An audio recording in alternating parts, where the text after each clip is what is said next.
अस्सलाम वालेकुम एवरीवन। सो वेबिनार शुरू करने से पहले आईकोड ग्रुप का इंट्रोडक्शन देख लेते हैं। Let me share my screen.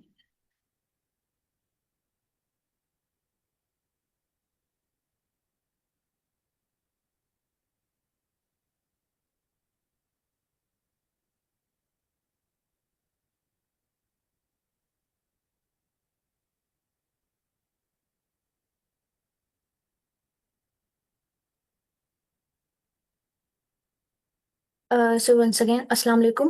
My name is Muskan, one of the moderator of iCode Group। और वेबिनार शुरू करने से पहले iCode Group का ब्रीफ सा इंट्रोडक्शन। सो iCode Group का इनिशिएटिव सिलिकॉन वैली के टॉप इंजीनियर्स ने लिया है और iCode Group का मोटो है share learn and grow. iCode Group पे हम अपनी नॉलेज दूसरों के साथ शेयर करते हैं, दूसरों की नॉलेज से लर्न करते हैं और as a community we grow together. So iCode group का मिशन क्या है? आईकोड ग्रुप का मिशन है एम्प्लॉयबिलिटी को इंक्रीज करना, हाईटेक स्किल्स जो मार्केट में इन डिमांड हैं स्टूडेंट के साथ उनको इंट्रोड्यूस करवाना, इंटरनेशनल मेंटर्स के साथ मीटअप कराना हैकाथॉन्स और वेबिनार्स की शक्ल में।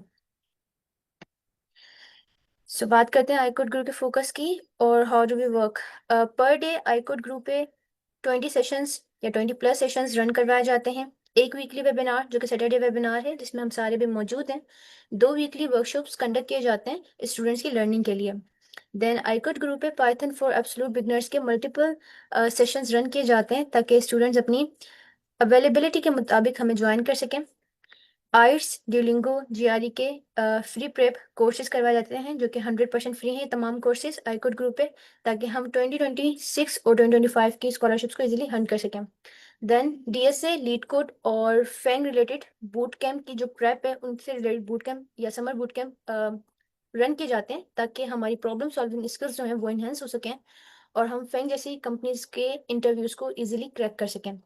Machine learning, deep learning, data analytics, data science जैसे एडवांस कोर्सेज भी आईकोड ग्रुप पे कंडक्ट करवाए जाते हैं। इनकेस अगर हमारी लाइव सेशन जो है या लाइव क्लास मिस हो जाती है तो हम आईकोड ग्रुप के ऑफिशियल पेज से प्रीवियस सेशंस की रिकॉर्डिंग्स जो हैं वो वॉच कर सकते हैं। सो बात करते हैं आईकोड ग्रुप की रिसेंट अचीवमेंट्स के बारे में।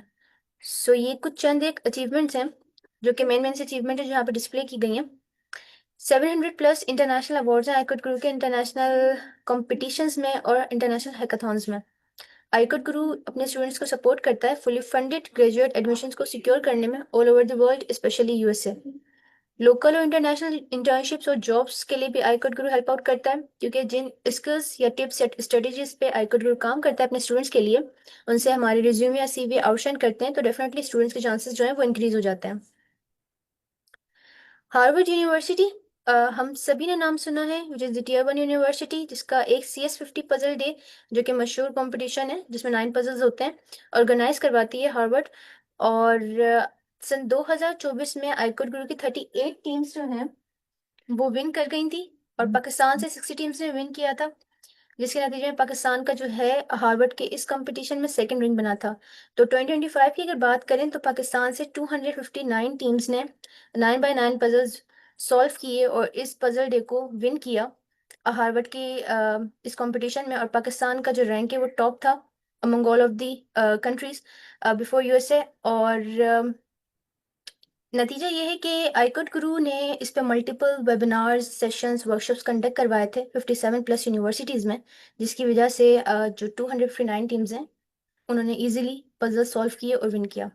Then the next achievement is that के स्टैनफोर्ड यूनिवर्सिटी 2025, जिसमें एक प्रोग्राम या फिर एक इवेंट है कोडिंग प्लेस जो कि हर साल स्टैनफोर्ड ऑर्गेनाइज करवाती है, जिसमें हमें मौका मिलता है कि हम इंटरनेशनल कम्युनिटी के साथ इंटरेक्ट करें और उनके स्टूडेंट्स को पढ़ाएं, जो कि एक अचीवमेंट है हमारी सीवी के लिए, जो सीवी को बूस्ट करती है और हेल्प आउट करती है मजीद अपॉर्चुनिटीज़ को हासिल करने में। तो 250+ मेंटर्स या टीए जो हैं पाकिस्तान से और आईकोड गुरु की अवेयरनेस की वजह से सिलेक्ट हुए और 2024 में 72 मेंटर्स या टीए या सेक्शन लीडर्स जो हैं वो इस प्रोग्राम में सिलेक्ट हुए थे।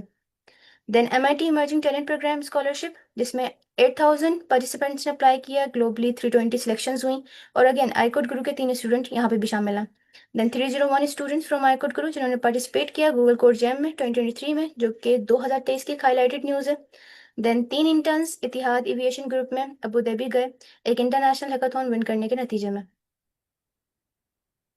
सो यस, ये है fall 2024 fully funded scholarships in USA. ये आईकुट गुरु के कुछ स्टूडेंट्स हैं जो पाकिस्तान की इन यूनिवर्सिटी से ताल्लुक़ रखते हैं, जिन्होंने यूएस की 19 यूनिवर्सिटीज़ में फुली फंडेड एडमिशन जो है वो सिक्योर की है, जिसमें university of agriculture Faisalabad, Quaid Azam university, international Islamic university, Mohammad Nawaz Sharif university of Multan, UET Lahore, university of Gujrat Bahria university और government college university Faisalabad Sahiwal के कैंपस के जो स्टूडेंट्स हैं वो शामिल हैं, जिनका पोर्टफोलियो या प्रोफाइल कुछ इस तरह से था कि सीजीपीए रेंज 3.1 टू 3.8 के दरमियान, आइट्स रेंज 6.5 टू 7.5 के दरमियान, इनकी कोई पब्लिकेशन नहीं है, इन्होंने कोई जीआरई नहीं दिया है, स्टडी गैप भी काफ़ी ज़्यादा है 1 to 15 ईयर्स का।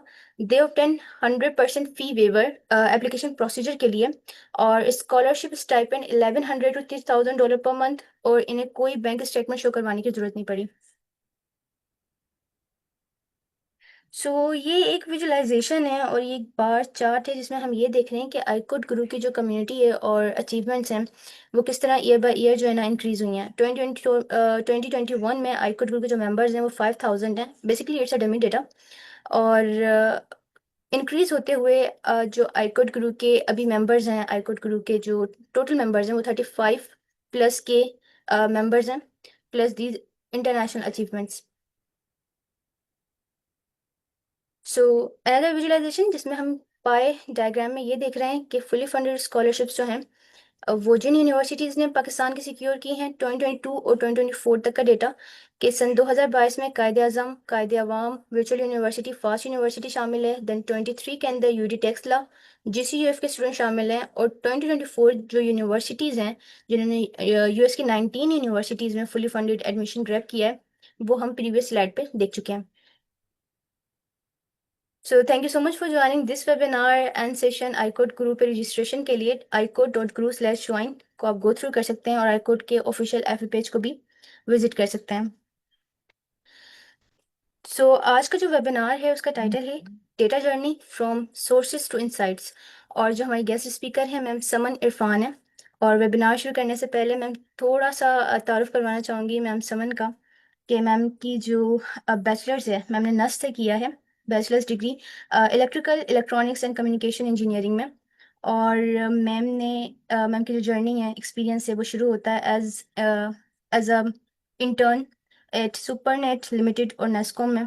देन मैम ने मॉडलिंग ज्वाइन की, जैज जिसे हम कहते हैं, और मैम ने उसमें ईटीएल ऑपरेशंस और डेटाबेस एडमिनिस्ट्रेटर के तौर पे काम किया है। देन मैम ने टेरा डेटा कंपनी ज्वाइन की as a senior database performance engineer to database performance specialist for Dutch post code lottery. और करंटली मैम काम कर रही हैं अमेजोन वेब सर्विसेज में as a senior GTM specialist solution architect. Please join me to welcoming ma'am Saman Irfan. और ma'am thank you so much for your time. We are very excited for this webinar कि हमें काफ़ी कुछ सीखने को मिलेगा। Here I am sharing, या तो मैं अपनी स्क्रीन शेयरिंग ऑफ कर लेती हूँ। Yes ma'am, over to you, and once again thank you so much. Thank you very much, Muskan. I'm very excited to be here. Let me just quickly share my screen and let me know if you are able to see my screen. Yes ma'am. Yeah. Okay. So first of all, thank you very much, and thank you so much, Muskan, for such a good introduction. And I mean, hearing all about iCode Guru and the platform जो जिस तरह से provide कर रहा है students को, I mean I am really impressed and keep doing all the good work. So आज का जो सेशन है that I want to share with all of you, it's not just learning platform, like not a learning session, but basically it's very close to me as well, because what I'm going to, जो मैं अभी आज आपको बताऊंगी, मैंने वो almost सारी चीजें अपनी AWS के इस जॉब के लिए जिसमें अभी मैं हूँ उसके लिए मैंने जो है ना सारी ये लर्निंग्स की थी, उसको मैं एक समरी के तौर पे आप सबको आज डिलीवर करना चाहती हूँ. जो सेशन है वो आज का मेरा है data journey from sources to insights. Like आजकल आप लोग सुनते होंगे generative AI, agentic AI, all of these buzz words, आप लोग सब लोग फेमिलियर होंगे इन सारी चीज़ों से. बट इन सब के ऊपर जो ये सारी एप्लीकेशन जो चलती हैं, इसका जो रूट है ना वो डेटा है. तो डेटा की जो इम्पोर्टेंस है ना, quality data, good data is very, very important for the successful end applications. Okay, generative AI is just one type of application जो कि data के ऊपर बनते हैं. There are wide variety of applications और data की जो importance है वो आज मैं आपको बताऊंगी और उसको किस तरह से उसकी प्रोसेसिंग होती है, कहाँ से डेटा आता है, उसके ऊपर क्या क्या चीज़ें होती हैं और एंड पे किस तरह से जो कंपनियां हैं वो इनसाइट्स उसे ड्राइव करती हैं. सो मुस्कान ने ऑलरेडी मेरा इंट्रोडक्शन कर दिया हुआ है. मैं as a senior solution architect AWS में जॉब करती हूँ. I am based in Berlin Germany and मुझे ऑलमोस्ट 4 साल हो चुके हैं AWS में. This is the agenda for today. I am also going to briefly introduce my journey. मुस्कान ने मुझे रिक्वेस्ट की थी कि आप और भी थोड़ा सा बताइएगा कि आपका करियर पाथ कैसे प्रोग्रेस हुआ और आप AWS में कैसे गई, क्या आपने सीखा और ये सारी चीज़ें. So I just quickly go through that, then I talk about कि डेटा फाउंडेशन क्या होते हैं, स्पेशली आजकल AI का दौर है, जनरेटिव AI का दौर है, उसमें क्या इंपॉर्टेंस है डेटा की. फिर डेटा की लाइफ साइकिल्स क्या हैं, डेटा कहाँ से आता है, कहाँ हम उसको स्टोर करते हैं, उसके ऊपर क्या प्रोसेसिंग होती है, उसके ऊपर एंड रिजल्ट्स क्या होते हैं. तो ये सारा मैं step by step in a very simple words आज आपको बताऊंगी. फिर एक जस्ट एन एग्जाम्पल आर्किटेक्चर मैं आपको दिखाऊंगी जो कि जनरेटिव AI एप्लीकेशंस के लिए जो कंपनियां यूज करती हैं, कुछ best practices, and then we will close it with some of the career opportunities जो कि मार्केट में अवेलेबल है regarding all the data related and specially AI related जो आजकल चल रहा है. So this is a brief introduction, like about me. So I graduated from NUST in 2014 in electrical telecommunication engineering. I was the elder daughter of the family. I had no guidance. बस किसी ने बोला telecommunication कर लो, बड़ा scope है, तो I just started telecommunication engineering. In 2014, I joined PMCL Mobiling, which is now known as Jazz, in an internship leading to job program. It was a very software engineering type of a job. मेरा मुझे वहाँ पे जो select में हुई due to the CGPA, मेरा CGPA अच्छा था तो जिसकी वजह से मैं इंटर्नशिप में सेलेक्ट हो गई. बट उस टाइम पे मतलब वो डेटा वेयर हाउसिंग से रिलेटेड जॉब थी, डेटा से रिलेटेड जॉब थी. And to be very honest, I didn't even know what a database is at that time. So मुझे कुछ भी नहीं था पता डेटाबेसेस के बारे में. And I landed in an internship related opportunity जहाँ पे जो कि मुझे जॉब दिलवा सकती थी वहां पे, and that was all related to the data. Now, this phase was very important for me to secure a job there, and I utilized that time, like 6 weeks of internship leading to job. I took some of the system administration courses, did a lot of learnings, and eventually, after 6 weeks, I had an interview. काफी मेरा वो मतलब सही गया, and then in 2014, I joined Mobilink as an associate data warehouse. Now, after 2 years, I switched my job to the Teradata. Teradata is again a data warehousing solution oriented company. वहाँ पे मैंने as a professional services consultant के तौर पे मैंने उसको join किया. ये मेरे लिए काफी बड़ा milestone था क्योंकि Teradata was basically an international organization. International exposure बहुत अच्छा था वहाँ पे. So this was one of the biggest milestone for me at that time. And then in 2020, I moved to Germany on a family reunion visa. I resigned from Teradata and then I moved to Germany with one daughter. My husband was there. And then the journey begins. I was 6 months, for 6 months, I was jobless in Germany. And this was a very stressful time for me because Teradata में जब मैंने काम किया था, I was very confident कि मैं तो Germany जाऊंगी तो मुझे तो ऐसे जॉब मिल जाएगी. But this was not the reality. जब मैं आई यहाँ पे तो बहुत मुझे स्ट्रगल करनी पड़ी थी. कोविड का टाइम था, हायरिंग बिल्कुल फ्रीज थी, मतलब कुछ भी वो नहीं हो रहा था. एंड इस टाइम में मुझे कोई 200+ रिजेक्शंस रिसीव हुई थी और 2 दफा मैं AWS से रिजेक्ट हुई. मैंने इंटरव्यूज दिए and I got rejected. But the very important learning from me at this time was that I realized very quickly कि जो मेरा current skill set था, that is not enough for me to secure a job in Germany. जब जब भी मैं job की descriptions देखती थी वहां पे था कि क्लाउड की रिक्वायरमेंट है. मेरा क्लाउड की एक्सपीरियंस बिल्कुल भी नहीं था, मतलब ऑन प्रेम का मेरा एक्सपीरियंस था, क्लाउड का मुझे बिल्कुल भी आइडिया नहीं था. तो ये सारी AWS, Azure और ये सारी की सारी चीजें मस्ट रिक्वायर्ड थी to secure a job in German market. तो ये जो 6 मंथ्स थे इसमें मैंने अपना स्किल सेट जो है कंप्लीटली इन्हांस किया। मैंने पाइथन सीखी, कुछ कोर्सेज किए, जो हमारे पास कुछ प्लेटफॉर्म्स हैं उनमें मैंने काफ़ी ज़्यादा कोर्सेज लिए, डेटा एनालिटिक्स के कोर्सेज लिए। मतलब जितना मुझसे हो सकता था मैंने किया, अपना स्किल सेट एक्सपैंड किया। And after 6 months, I was able to secure a job in Germany, in AWS. And this was again one of the biggest milestone achieved for me. This was what I was looking forward to. And then in December 2020, I got job in AWS as a specialist solutions architect, data analytics. Now, what I do in my current role, हमारा मेरा जो काम है, I work with strategic AWS customers, जो हमारे काफ़ी बड़े customers होते हैं यहाँ पे, उनके साथ मैं काम करती हूँ in architecting their data solutions. I do public speaking. Very important for my team is that we are a very specialized group of people, so we have to scale our knowledge. Public speaking summits, reInvent conferences, virtual webinars, whatever platform we have, we try to scale our knowledge, technical content building, artifact solution, blog post, workshops, like any way to scale our knowledge, we try to use that platform. And then in the end, providing the feedback to the product teams to mature the AWS product. So this is what I do in my current role. If anyone has any question, feel free to ask the question. You can unmute yourself and you can ask me questions. I mean, I want to keep it interactive. I'm not here to give any kind of very professional lecture. So just feel free to unmute yourself and ask questions if you have any. One of the just simple lesson that I want to give to all of the students here, I know you are all in your struggling phases in life. Consistency is the key to success. You will fail multiple times. There is no harm in failing.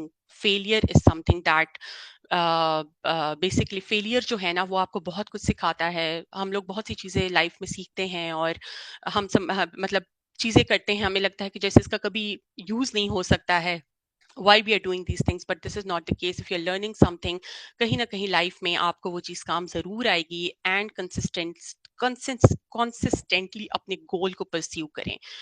Don't lose hope. अगर कोई भी failure आता है, failure is just a process आपको enhance करने के लिए. I see 3 raised hand. So before starting and going to the session for today, like the from data sources to insights, I'll just take the question from maybe Ali, if you would like to unmute yourself.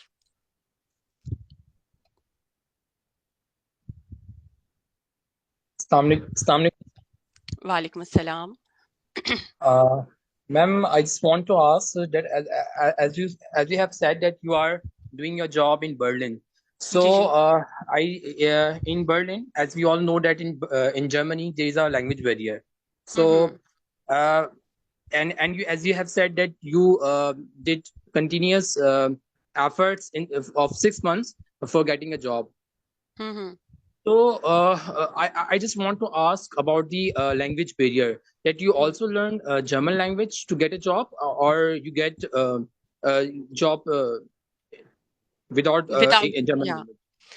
I think this is a very good question. And so basically जो IT की जितनी भी jobs है ना यहाँ पे, majority मतलब in big cities, if you look at Berlin, Munich, Hamburg, तो वो आपको इंग्लिश बेस मिल जाएंगी. बट अगर आप किसी छोटे सिटीज में जाते हैं, जैसे जब मैं आई जर्मनी में, I did not, like right now I'm based in Berlin, but at that time I was not based in Berlin. I was based in one of the, like छोटा सा टाउन था, एर्लांगन नाम है उसका. तो मैं वहां पे थी और वहां पे मेरा जो फर्स्ट गोल था, मुझे यही था कि मैं वहां पे कोई जॉब ढूंढूं ताकि मुझे रिलोकेट ना होना पड़े. वहां पे सीमेंस थी, बहुत बड़ी बड़ी कंपनियां थी. तो मैंने ट्राई किया वहां पे भी, बट वही बात है कि लैंग्वेज की रिक्वायरमेंट थी, बहुत एडवांस रिक्वायरमेंट नहीं थी, बट उनको था कि आपको जो बेसिक लेवल होता है, बिगिनर A1 लेवल आपको आना चाहिए. मैंने सीमेंस का इंटरव्यू दिया था और उस पर मुझे उन्होंने मुझे पूछा कि आपको जर्मन आती है, तो मैंने उनको बोला नहीं, मुझे नहीं आती. तो उन्होंने कहा बिल्कुल भी नहीं आती आपको? एंड आई वाज लाइक नहीं, मुझे बिल्कुल भी नहीं आती है. तो खैर उसके बाद मुझे रिजेक्शन आ गई वहां से. तो मैं बड़ा डिसहार्ट हुई थी. बट हाँ, रिक्वायरमेंट होती है if you are in a small town, but if you are in a big town तो वहां पे मोस्टली इंग्लिश बेस्ड होती हैं आईटी की jobs. I hope it answers your Okay, question. thank you, ma'am. Thank you so much. No worries. Mohammed Nadeem, I see your raised hand. जी अस्सलामु अलैकुम। वालेकुम अस्सलाम। जी मैडम, मैं एज ए ईटीएल डेवलपर काम कर रहा हूँ जी पंजाब जी इंफॉर्मेशन टेक्नोलॉजी बोर्ड में। जी जी। तो let me know what are the opportunities in ETL development और data engineering specifically in Germany. Hmm. और लैंग्वेज बैरियर का आपने गाइड कर दिया, और सबसे जो एडवांस टेक्नोलॉजीज यूज़ हो रही हैं वहाँ पे वो कौन सी हैं, और क्या मार्केट है रिलेटेड टू ईटीएल डेवलपमेंट या डाटा इंजीनियरिंग। हम्म। तो मैं इसके बारे में ज़रा एडवांस टूल जो वहाँ पे ज़्यादा यूज़ हो रही हैं जिनका इस साइड पे लोगों को ज़्यादा नहीं आइडिया, तो I just want to know कि वो कौन सी टूल्स या टेक्नोलॉजीज हैं जिनको प्रैक्टिकली वहाँ पे यूज़ किया जा रहा है। जी जी। Again good question. So basically if you are in the ETL development phase, so मैं आपको बताऊं यहाँ पे यूरोप में जितना क्लाउड का स्कोप है और क्लाउड का बूम है, सो अगर I am not sure in Punjab information technology board if you are using some on premises solution और आप आना चाहते हैं जर्मनी में, तो आई वुड रियली रिकमेंड कि जो especially AWS. I'm not saying against Azure or some other platform. Azure is a very strong platform, but जो यूरोप है ना, स्पेशली जर्मनी, उसमें AWS बहुत ज्यादा है। तो AWS के जो ETL solutions हैं, स्पेशली ग्लू हो गया, मैं उसके बारे में बात करूंगी, मैं आपको दिखाऊंगी सम ऑफ द आर्किटेक्चर डायग्राम, उसमें ETL की भी मैंने मतलब किए हुए हैं। तो AWS ग्लू हो गया, हमारे पास जो रियल टाइम ETL के सॉल्यूशंस आ जाते हैं, अपाची काफका हो गया, डिफरेंट इस तरह की जो टेक्नोलॉजीज हैं, उनके ऊपर आपको कमांड होनी चाहिए और उनका आपको पता होना चाहिए। बिग डेटा की जो सॉल्यूशंस हैं, मतलब बिग बिग डेटा प्रोसेसिंग, मतलब जो आपके ओपन ओपन स्टैंडर्ड्स हैं, तो उनका आपको पता होना चाहिए अगर आपने जर्मन मार्केट में या यूरोप में, not specifically Germany but Europe में अगर आपने जॉब लेनी है, तो क्लाउड की जितनी भी टेक्नोलॉजीज हैं उसको उसके ऊपर आपको एफर्ट करनी पड़ेगी। but I'll just talk about these in the session as well. Okay, we have two more raised hand. I'll just quickly take one more question and then okay we will take rest of the okay. questions after the AI session. I just want to ask कि जो AWS की certification हैं और जी इसकी जी। Technical थोड़ी सी grip लेना, is that enough to land into Europe और जर्मनी? तो ये चीज़ें इनफ हैं या कुछ और भी चीज़ें हैं? जैसे अभी हम रिसेंटली जो काम कर रहे हैं प्रोजेक्ट पे, तो हम एयर फ्लो यूज़ कर रहे हैं। तो हम्म। एयर फ्लो इज़ फाइन, और इसके अलावा कौन सी जो लेटेस्ट टेक्नोलॉजीज हैं वो जिसकी डिमांड ज़्यादा है जर्मनी में स्पेसिफिकली? तो मेरा मेरा क्वेश्चन बड़ा स्पेसिफिक है regards hmm. Those technologies which are more advanced in Germany and Europe, और जिनकी डिमांड ज़्यादा है। जी जी बिल्कुल। एयर फ्लो, अब देखें, ये तो एक टेक्नोलॉजी है ना। जब सॉल्यूशंस बनते हैं तो technology, I mean air flow like is just one of the tool, it's an orchestration service, ठीक है। बट जब आपके सॉल्यूशंस बनते हैं तो उसमें मल्टीपल चीजें आती हैं। अब no one will hire you just for the air flow. आपके पास एक स्टैक का नॉलेज होना चाहिए कि आपको क्या क्या, मतलब जैसे एयर फ्लो हो गया, but it's an orchestration service. आपके पास आपकी डेटा कैसे आता है, क्या चीजें होती हैं, सारी चीजें, मतलब आपको एक एक पता होना चाहिए चीजों का, आपकी ETL सॉल्यूशंस क्या है। मतलब मे बी शायद आप if you're in a data engineering kind of a role, so airflow together with some of the other services, for example glue हो गया, AWS glue हो गया, या आपके रियल टाइम जो solutions होते हैं, थोड़ा उनके बारे में आपको आइडिया होना चाहिए। रिगार्डिंग सर्टिफिकेशंस, अगर आप AWS वाली साइड पे हैं तो आपकी एक डेटा एनालिटिक्स की सर्टिफिकेशन है, वेरी बहुत अच्छी सर्टिफिकेशन, आपको एक overall idea end to end architecture का, डेटा से रिलेटेड जो भी आर्किटेक्चर्स हैं उनके बारे में वो आपको आइडिया काफी अच्छा मिलेगा। तो अगर आप वो कर सकते हैं, या उनके जो सोल्यूशन आर्किटेक्ट के सर्टिफिकेशंस होती हैं, बट मे बी वो शायद बहुत जाए, बट जो डेटा एनालिटिक्स की जो सर्टिफिकेशन है या डेटा इंजीनियरिंग की जो सर्टिफिकेशन है, वो अगर आप कर लेंगे तो आपको आइडिया हो जाएगा कि आपको किन किन चीजों में आप स्पेशलिटी कर सकते हैं उसमें। जी मैम, ये आपने वर्ड यूज किया ऑर्केस्ट्रेशन सर्विस, जी तो जी। इसे जरा आसान अल्फाज में समझा दें कि ऑर्केस्ट्रेशन सर्विस का मतलब क्या जी जी, ऑर्केस्ट्रेशन सर्विस कहते हैं, देखें आपके अच्छा, मैं सॉरी, मुझे एको आ रहा था। ऑर्केस्ट्रेशन का मतलब ये होता है, देखिए आपकी जो पाइपलाइन बनती है ना, तो आपके उसमें मल्टीपल जॉब्स बनती हैं, ठीक है। तो उसको बेसिकली ऑर्केस्ट्रेट करने के लिए कि पहले मेरा ये प्रोसेस चले, फिर मेरा ये प्रोसेस चले, फिर मेरा ये प्रोसेस चले, तो उस इन सारे प्रोसेस को एक एक सर्विस होती है जो कि ऑर्केस्ट्रेट करती है, मतलब उसको बताती है पहले पहले तुम ये चलाओ, फिर जब ये चीज फिनिश हो जाए सिग्नल जाता है, फिर तुम नेक्स्ट चलाओ, फिर जब फिनिश हो जाए तो तुम नेक्स्ट चलाओ, तो इसको कहते हैं orchestration service. I hope it's clear. जी थैंक जी जी। अच्छा, I'll just now quickly go and maybe let's take the rest of the questions after maybe I'll take a break in the middle and then we can take more questions. Let me know if it's fine. जी ma'am. जी, okay. So this is the session. Maybe बहुत से questions आप लोगों के clear हो जाएंगे when I just go through the session and जो कुछ questions है इस तरह के तो वो hopefully आप लोगों के clear हो जाएंगे, ठीक है। So this is the data journey from sources like data कहाँ से आता है और insights की तरफ।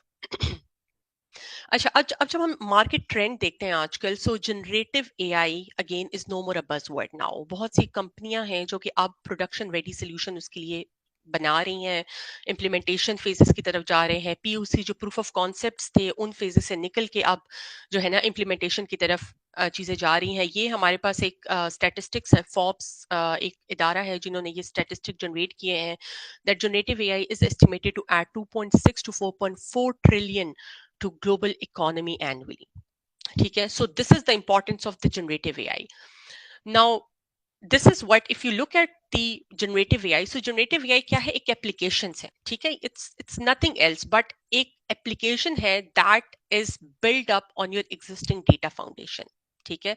so जो data foundation है, तो if you can see here, data foundation is the one of the most important area for building a solid generative AI application. Now उस डेटा फाउंडेशन में आपके पास डेटा स्टोरेज आ जाती है, डेटा की गवर्नेंस मैकेनिज्म्स आ जाते हैं कि डेटा आपका सिक्योर है, डेटा की जो राइट गवर्नेंस मैकेनिज्म्स हैं वो इम्प्लीमेंटेड हैं, आपके पास डिफरेंट स्टोरेज प्लेटफॉर्म्स आ जाते हैं, डेटाबेसेस आ जाते हैं, एनालिटिकल इंजन्स आ जाते हैं, डेटा लेक्स आ जाते हैं, एंड डेटा इंटीग्रेशन, जिसका मुझे क्वेश्चन पूछा गया था, ETL और ये सारी चीजें, डेटा की इंटीग्रेशन आपने कैसे करनी है, डेटा कैसे फ्लो करेगा, कैसे उसकी प्रोसेसिंग होगी, और एक सॉलिड डेटा फाउंडेशन कैसे बनेगा then to run the generative AI applications on top of it.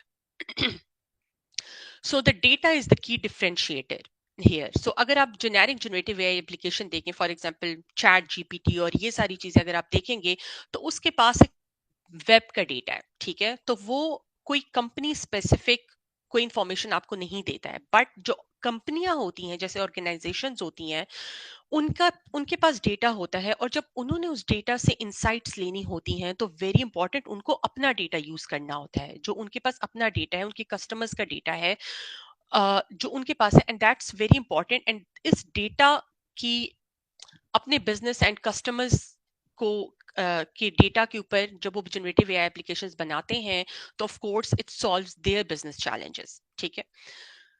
So data is the differentiator, and if you look here at the generative AI stack, this is the one of the like how the generative AI stack look like. So data foundation, database, and analytics is again one of the very important area to look into this whole generative AI stack.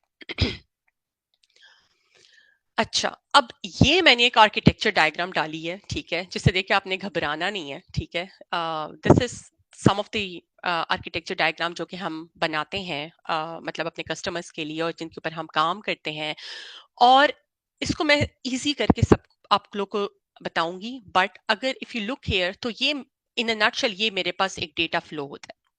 इसके ऊपर यहाँ पे definitely आप generative AI applications भी डाल सकते हैं, but इस पिक्चर में नहीं है। But if you look here, तो यहाँ पे आपके पास जो लेफ्ट हैंड साइड है, इस यहाँ पे सारी आपके पास डेटा सोर्सेज हैं, ठीक है, डेटा कहाँ कहाँ से आता है, ठीक है, कौन से टूल्स होते हैं जो कि डेटा को इंजेस्ट करते हैं। Again one of the question, क्या किन टूल्स के ऊपर हमें पता होना चाहिए, ETL ELT, सो ये वाले टूल्स हैं जिनके ऊपर अगर आप डेटा इंजीनियरिंग बैकग्राउंड से हैं तो ये वाले कुछ टूल्स हैं जिनके ऊपर आपको पता होना चाहिए। उसके बाद यहाँ से आपका डेटा इंजेस्ट होता है, यहाँ पे आपके पास डेटा स्टोर होता है, स्केलेबल डेटा लेक्स होते हैं बिल्ड ऑन Amazon S3, और may be if you learn about Azure specifically और अदर डिफरेंट क्लाउड टेक्नोलॉजीज तो उनके अपने डेटा लेक सोल्यूशंस हैं। फिर यहाँ पे डेटा की कैटलॉगिंग होती है और ये सारी चीज़ें होती हैं। उसके बाद यहाँ पे डेटा की ट्रांसफॉर्मेशन होती है। अब जब डेटा डंप होता है आपके पास स्टोरेज प्लेटफॉर्म्स के अंदर तो वो एक रॉ डेटा फॉर्मेट में होता है। आपने उसको क्लीन करना होता है, आपने उसको प्रोसेस करना होता है, आपने उसको एक शक्ल देनी होती है डेटा को। तो ये वाले टूल्स होते हैं। AWS ग्लू फॉर एग्जाम्पल है, अगर आप AWS के प्लेटफॉर्म पे देखें, या ग्लू डेटा ब्रू एक है, नो कोड लो कोड सोल्यूशन है AWS का। उसमें आप डेटा को क्लीन कर सकते हैं। सॉरी, पता नहीं क्यों आगे जा रहा है। और जब आपके पास डेटा प्रोसेस हो जाए उसके बाद ये आपके पास सारे purpose build analytics and insights engine होते हैं जिसके ऊपर आप फिर जो है ना डेटा को आप लेके जाते हैं उधर, और वहां पे फिर उसके ऊपर again based on the use case कि आपका यूज केस क्या है। अगर कस्टमर्स का use case, let's suppose data ware मतलब अगर आपका SLA बेस्ड यूज केस है, आपने डैशबोर्ड्स बनाने हैं, बिजनेस को इंसाइट्स देनी है, तो Amazon Redshift एक डेटा वेयर हाउसिंग सोल्यूशन है, वो यूज होता है। Amazon open search based capabilities के लिए यूज होता है। क्विक साइट है, ये एक बिजनेस इंटेलिजेंस टूल है। Kinesis data analytics real time data analytics के लिए होता है। बट इस तरह की चीजें होती हैं, ठीक है। ये एक जर्नल एक इंसाइट है कि ये इस तरह के आर्किटेक्चर डायग्राम्स बनते हैं कंपनीज के, और जो कि आपको बताते हैं कि आपका डेटा कैसे जाएगा। But again I will explain all of these things step by step in the coming slides. ठीक है। Okay, so now coming from the left side, I'll just explain each and everything step by step. So data sources. अगर हम data sources को देखें तो हमारे पास जो companies के पास जो डेटा होते हैं वो वाइड वैरायटी ऑफ डेटा होते हैं, ठीक है। उनके पास स्ट्रक्चर्ड डेटा होता है, जो कि आपके पास जो डेटा बेसिस होती हैं, जो OLTP डेटाबेसेस होती हैं, ऑनलाइन ट्रांजैक्शनल प्रोसेसिंग डेटाबेसेस होती हैं। मैं अगर कोई टर्म यूज करूं जिसका ना पता हो तो आप मुझे बोल सकते हैं, बट वो ट्रांजैक्शनल डेटाबेस जो कि फ्रंट एंड की डेटाबेसेस होती हैं उसमें स्ट्रक्चर डेटा होता है, या स्प्रेडशीट्स होती हैं एक्सेल में या इस फॉर्मेट में होती हैं, या फिर सेमी स्ट्रक्चर डेटा होता है, JSON XML इस फॉर्मेट में डेटाज आ रहे होते हैं। अनस्ट्रक्चर डेटा होता है, स्पेशली जो वेब का दौर है, टेक्स्ट इमेजेस वीडियोस, ये सारे अनस्ट्रक्चर डेटा होते हैं। रियल टाइम डेटा होता है, IoT डिवाइसेस से आ रहा होता है, सेंसर से डेटा आ रहा होता है, डिपेंडिंग ऑन कि कंपनी क्या काम करती है। तो इस तरह से मल्टीपल टाइप ऑफ डेटाज होते हैं। सोशल मीडिया का डेटा होता है, वेब एप्लीकेशन से डेटा होते हैं। तो ये different kind of data sources हो सकते हैं किसी भी कंपनी के। यहाँ पे जनरली एक एग्जांपल दी हुई है, स्ट्रक्चर्ड क्या होता है, सेमी स्ट्रक्चर्ड क्या में क्या कौन सी लाई करती है, और अनस्ट्रक्चर्ड में कौन कौन से डेटा सोर्स है, मतलब किस फॉर्मेट में आपका डेटा हो सकता है। अब ये सारी किस्म होती है डेटा की जो कि आपके पास आता है, और ये डेटा जो होता है ये डिपेंडिंग ऑन कंपनी किस साइज की है, ये आपके पास मतलब जिन साइज स्केल की मैं कंपनीज के साथ मोस्टली काम करती हूँ, जो मैंने बोला स्ट्रेटेजिक AWS कस्टमर, तो उनके पास पेटाबाइट स्केल का डेटा होता है। अब उस डेटा की जो प्रोसेसिंग है, उस डेटा को हैंडल करना है, और उस डेटा को आपको बड़े ही तरीके से बड़े ही अच्छे तरीके से उसको हैंडल करना होता है, वरना आपका डेटा जो है ना वो मतलब आप बस मतलब अगर आप उसको सही तरीके से हैंडल नहीं करते तो आपका सारा डेटा जाया हो जाता है और आप उससे इंसाइट्स नहीं निकाल सकते हैं। अब जब हमारे पास डेटा है, ठीक है, डेटा डिफरेंट सोर्सेज से आ रहा है, अब हमने उस डेटा को इंजेस्ट करना है, ठीक है। अब इंजेशन के भी मल्टीपल मैकेनिज्म्स होते हैं। कुछ कस्टमर्स कहते हैं कि भाई मुझे जो है ना, मेरा ये जो डेटा है ये इतना मतलब मुझे ना रियल टाइम में कुछ इसकी इंसाइट्स नहीं चाहिए। फॉर एग्जांपल मैं day-1 या मे बी आवरली बेसिस या मे बी 2 आवर्स या इस तरह के बेसिस के ऊपर मैं इसको प्रोसेस मेरे लिए ठीक है, तो उसको कहते हैं इंजेक्शन मेथड, उसको कहते हैं batch processing. Again different tools होते हैं, जैसे AWS ग्लू हो गया, या इस तरह के जो टूल्स हैं, या आपके मतलब डिफरेंट टाइप्स ऑफ टूल्स मैंने जो पहली डायग्राम में दिखाए थे, तो उसमें कुछ टूल्स ऐसे हैं जो कि बैच प्रोसेसिंग आप करते हैं डेटा की, रियल टाइम प्रोसेसिंग नहीं होती है डेटा की। कुछ डेटा इंजेक्शन मैकेनिज्म ऐसे होते हैं जैसे आईओटी डिवाइसेस है, सेंसर का डेटा है जो कि रियल टाइम उसकी रियल टाइम में आ रहा है, तो आपको उसके लिए रियल टाइम सर्विसेज चाहिए उसको इंजेस्ट करने का। फॉर एग्जांपल AWS के प्लेटफॉर्म पे जो सर्विस है जो कि रियल टाइम डेटा हैंडलिंग करती है, वो जैसे Amazon किनेसिस डेटा स्ट्रीम, या फिर जो अपाची काफका है जो कि ओपन सोर्स है, ये वाली जो सर्विसेज हैं वो रियल टाइम डेटा हैंडल करती हैं और रियल टाइम स्ट्रीमिंग सॉल्यूशंस है। API इंटीग्रेशन हो सकती है, आप ETL मतलब एक्सट्रैक्ट ट्रांसफॉर्म एंड लोड जो डिफरेंट सॉल्यूशंस होती हैं, ये सारे के सारे आपके मैकेनिज्म्स आते हैं डेटा इंजेक्शन में। सो आपके पास डेटा सोर्सेज होते हैं, then you need to find a mechanism to basically ingest this data into a storage platform, जहां से फिर उसके ऊपर आप बाद में जो है ना उसके ऊपर प्रोसेसिंग करके आप अपने इंसाइट्स ड्राइव करते हैं। जब आपके पास अब डेटा लेट्स से इंजेक्शन आपने डिफाइन कर लिया, तो आपके पास आ जाते हैं स्टोरेज प्लेटफॉर्म्स, ठीक है। अब ये एक बड़ा मुझसे मतलब जो मैं अभी चीज़ आपको बता रही हूँ ना यहाँ पे, इनसे मुझसे कॉमन क्वेश्चंस पूछे गए थे अपने AWS के इंटरव्यू में भी, मतलब one few of those questions. So जैसे लेट्स सपोज एक क्वेश्चन मुझसे AWS के इंटरव्यू में ये पूछा गया था कि what is the difference between the data lake and data warehouse, और किस यूज केस के लिए कौन सा कब यूज होता है, ठीक है। सो ये एक बड़ा टिपिकल क्वेश्चन है जो कि पूछा जाता है कि डेटा लेक और डेटा वेयरहाउस में क्या फर्क है। बट जो स्टोरेज सॉल्यूशंस है यहाँ पे, तो वेरी इंपॉर्टेंट टू अंडरस्टैंड कि क्या स्टोरेज सॉल्यूशंस हो सकते हैं, कब कौन सा स्टोरेज सॉल्यूशन यूज करना है for for your particular business use case. So आपके पास डेटा लेक्स होते हैं जिसमें Amazon में Amazon S3 है, Azure का Azure डेटा लेक स्टोरेज है। उसके बाद आपके पास डेटा वेयर हाउसेज होते हैं जो कि पर्पस बिल्ड डेटा स्टोर्स होते हैं, जो कि let's suppose in the and आपने जो, अगर आपका कोई सर्विस लेवल एग्रीमेंट्स है, SLAs हैं, आपको बहुत क्विकली इंसाइट्स चाहिए इन अ मैटर ऑफ सेकंड्स, आपने कुछ रिपोर्ट्स चलानी है या कुछ क्वेरीज चलानी है, तो उसके लिए आप डेटा वेयरहाउसिंग सॉल्यूशंस को यूज करते हैं, जैसे Amazon Redshift Amazon का सॉल्यूशन है, Snowflake हो गया, या फिर मल्टीपल डिफरेंट क्लाउड प्रोवाइडर्स के डिफरेंट सॉल्यूशंस हैं। नो सीक्वल डेटाबेसेस होती हैं आपके पास, MongoDB, Amazon DynamoDB, these are some of the solution जहां पे आप डेटा स्टोर कर सकते हैं। And then comes the relational databases जो कि मोस्टली फ्रंट एंड डेटाबेसेस होती हैं, ट्रांजैक्शनल प्रोसेसिंग के लिए होती हैं। माई सीक्वल हो गया, मतलब डिफरेंट तरह की होती हैं, अमेजोन की है अरोरा, अमेजोन अरोरा, RDS होती है। तो इस तरह की डिफरेंट डेटाबेसेस होती हैं जो कि रिलेशनल डेटाबेसेस होती हैं। Now again very important, which storage solution to use when, ये एक इंपॉर्टेंट पॉइंट है। मे बी शायद मैं अब सारा एक्सप्लेन ना कर पाऊँ अभी कि कौन सा कब यूज करना है, बट लेट्स सपोज मैंने अपने AWS की जो मेरी सोल्यूशन आर्किटेक्ट की जो मैं जॉब कर रही हूँ अभी, उसमें मैंने ये सारा मास्टर किया था। मैं जो कह रही हूँ मैंने 6 मंथ्स में क्या किया था, तो मैंने ये सारी चीजें मैंने जो है ना सॉल्यूशंस डिजाइनिंग और ये सारी चीजें मैंने अंडरस्टैंड की थी, कि कब आप क्या यूज करते हैं, किसका क्या पर्पस होता है, और ये सारी चीजें यू नीड टू मास्टर। यहाँ पे अगेन वेरी टिपिकल क्वेश्चन, कब आपने कब यूज करना है, when to use data lake versus when to use a data warehouse.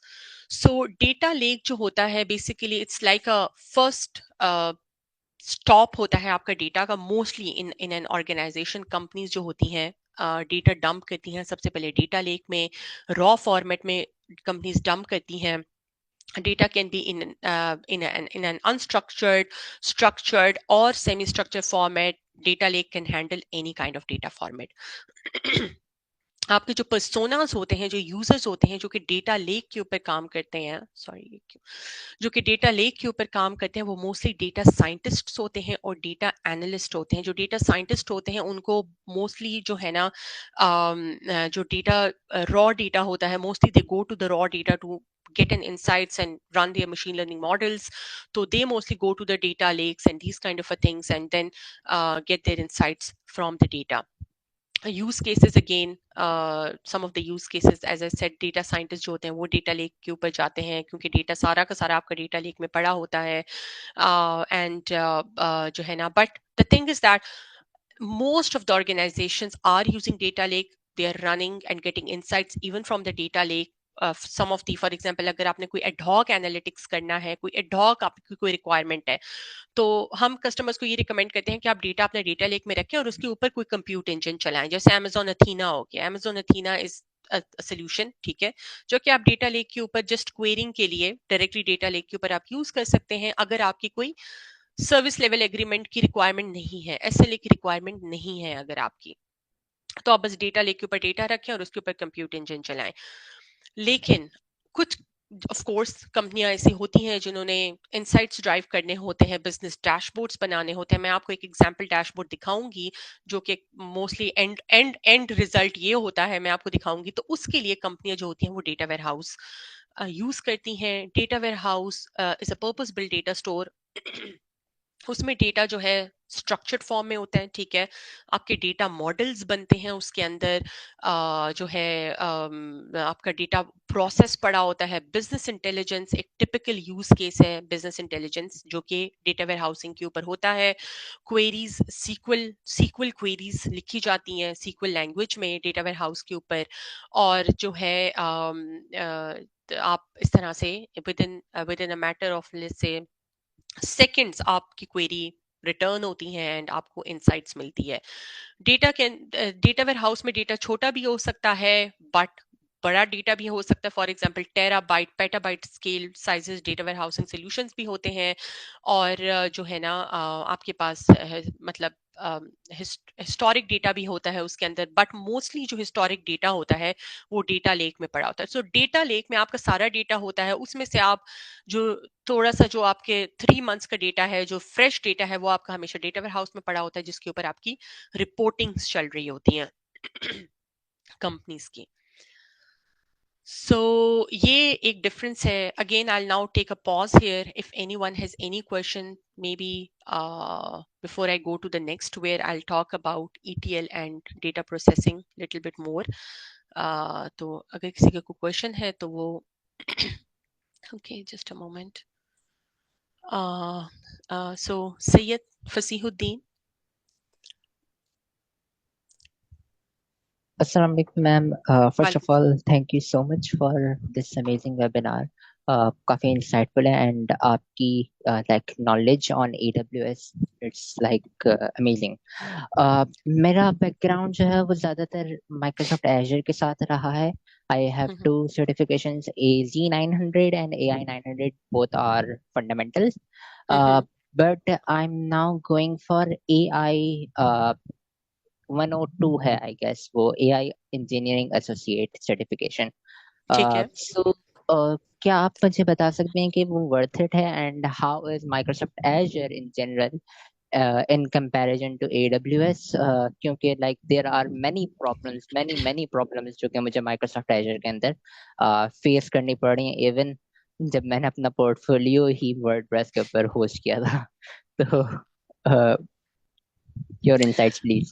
जी जी, अच्छा, मुझे माइक्रोसॉफ्ट के वैसे तो मुझे प्लेटफॉर्म का आइडिया है, बट मुझे जो है ना सर्टिफिकेशन से related, I will be very honest, मुझे बिल्कुल भी आइडिया नहीं है कि क्या वो लोग ऑफर करते हैं, किस तरह से होता है. और but itself Azure is a very strong platform. मैं बिल्कुल भी अगेंस्ट नहीं हूँ उसके, काफ़ी स्ट्रॉन्ग प्लेटफॉर्म है और काफ़ी कंपनीज यूज़ करती हैं, स्पेशली अमेरिकाज रीजन में. It has a quite big business. Again I think second biggest cloud platform है. सो ऐसा नहीं है कि आपको फ़ायदा नहीं देगा, आप डेफिनेटली उसको करें, उसको परस्यू करें. But regarding certifications maybe I would not be able to help you, but I can check afterwards the webinar to see if you can ping me on LinkedIn and then we can search together. ठीक है, I'll ping you on इंशाल्लाह LinkedIn और Sure. हम लोग देख लेंगे. Just मुझे एक जनरली ये बात बता दें कि लाइक AWS के पास भी सर्टिफिकेशंस होती हैं जी कि जी. ये सर्टिफिकेशंस रियली हेल्प करती हैं किसी भी एक आम करियर ओरिएंटेड इंजीनियर को. मुझे ये फील होता है कि यस.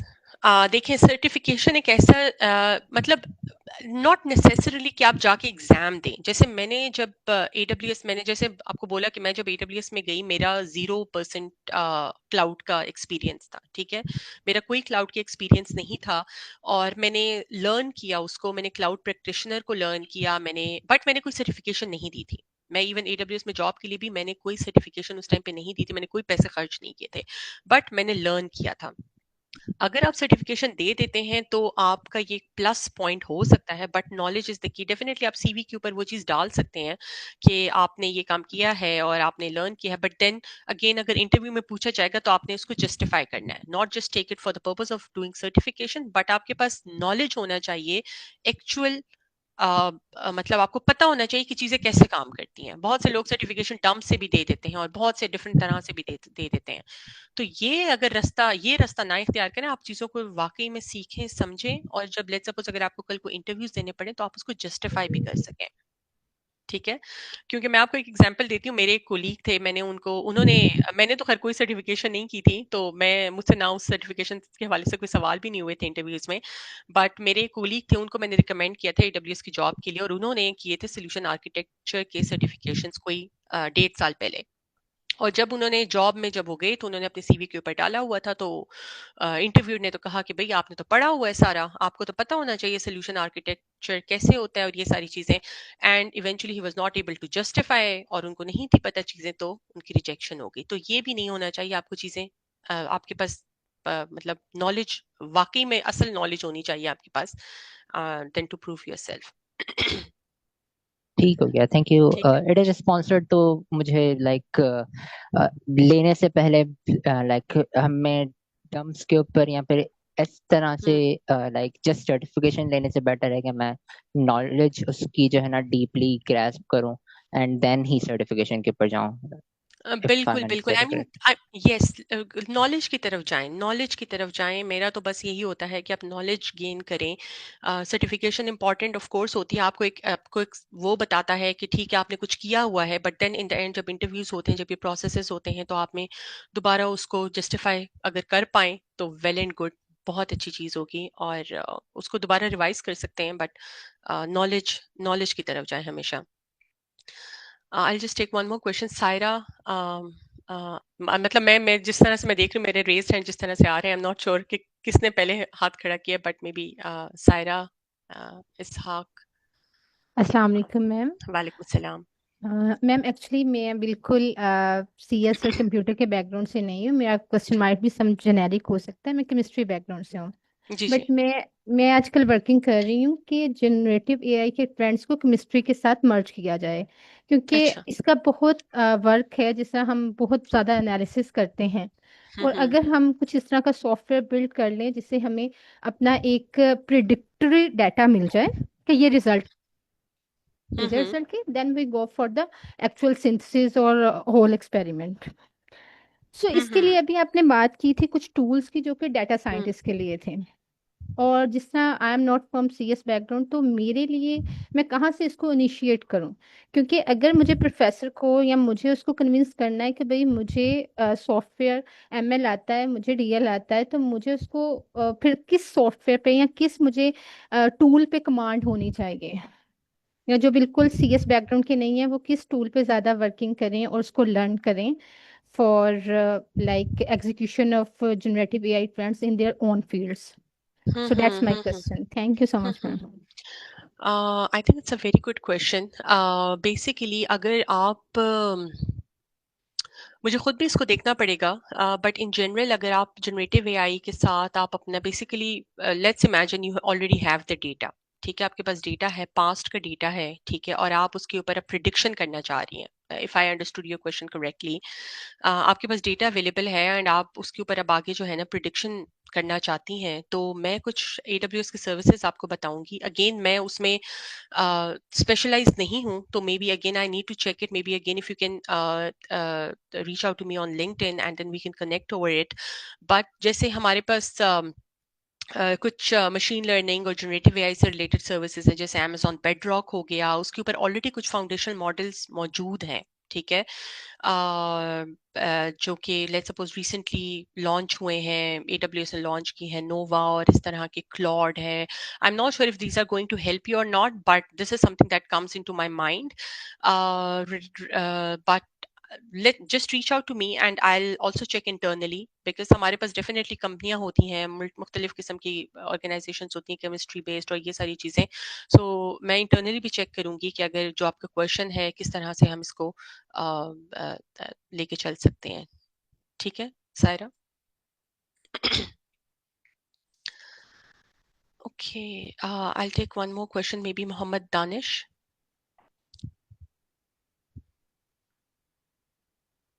अस्सलाम वालेकुम। वालेकुम अस्सलाम. मेरे दरअसल दो सवाल हैं। एक तो ये जी कि जी. जैसे कि आपने कहा कि मैंने 6 मंथ प्रिपरेशन की थी, तो मैं जानना चाह रहा हूँ कि वो रिसोर्सेज क्या थे जिनको आपने यूज़ करके जो है प्रिपरेशन की। एंड ऐसे मतलब हम जो सर्टिफिकेशन थे सोल्यूशन आर्किटेक्ट के, वो हम कहाँ किन प्लेटफॉर्म से कर सकते हैं, एंड कोई फ्री सर्टिफिकेशन हैं या सिर्फ पेड ही हैं ये? अच्छा, पहले तो मैं, अच्छा ठीक है, पहला क्वेश्चन तो ये है कि मैंने क्या तैयारी की थी. मैंने जो डेटा जो AWS के मतलब कुछ प्लेटफॉर्म्स हैं ऑनलाइन, मेरे अब दिमाग में नहीं आ रहा है. Udemy, yes, Udemy is the platform. वहां पे मैंने कोर्सेज लिए थे डेटा एनालिटिक्स के. ठीक है, क्योंकि मेरा बैकग्राउंड वही था, डेटा वेयर हाउसिंग का मेरा बैकग्राउंड था, तो डेटा एनालिटिक्स और ये सारी चीजें थोड़ा मैंने अपने आप को एक्सपैंड किया. Data warehousing, Teradata में मैंने काम किया था, तो वो डेटा वेयर हाउसिंग से रिलेटेड था. बट उसके बाद डेटा वेयर हाउसिंग से अभी मैंने जो आपको सर्विसेज दिखाई हैं, ये सारा मतलब काइंड ऑफ मैंने एंड टू एंड सीखा है इन चीजों को. ठीक है, और वो एक डेटा एनालिटिक्स का कोर्स था, वो मैंने किया था यूडेमी के ऊपर.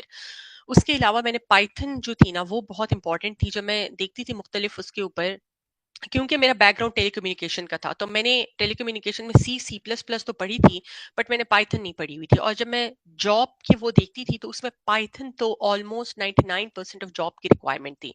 तो उसके ऊपर मैंने अपने आप को, मैंने पाइथन का एक कोर्स था फ्रॉम, मतलब मुख्तलिफ कोर्सेज होते हैं. ठीक है, मैंने कोर्स लिया था, वो भी यूडेमी से ही लिया था. कुछ स्टूडेंट्स होते हैं जो कि यूट्यूब से पढ़ते हैं. ठीक है, मैं बिल्कुल भी फेवर में नहीं हूँ यूट्यूब से पढ़ने के.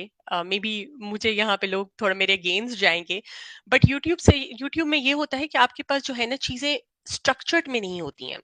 मतलब आप एक कोर्स पकड़ लें, दूसरा कोर्स पकड़ लें. जब आप किसी प्लेटफॉर्म से पढ़ते हैं ना, जैसे मे बी शायद उसमें आपको थोड़े बहुत पैसे भी खर्च करने पड़ जाएं, यूडेमी हो गया या इस तरह के मुख्तलिफ प्लेटफॉर्म्स होते हैं, उसमें आपको ना एक बड़ा स्ट्रक्चर्ड फॉर्मेट में सेशन क्लासेस मिलती हैं, जो कि आपको ग्राउंड से शुरू करती हैं और आपकी एक एंड एप्लीकेशन या कोई एंड सोल्यूशन आप बनाते हैं उस चीज में.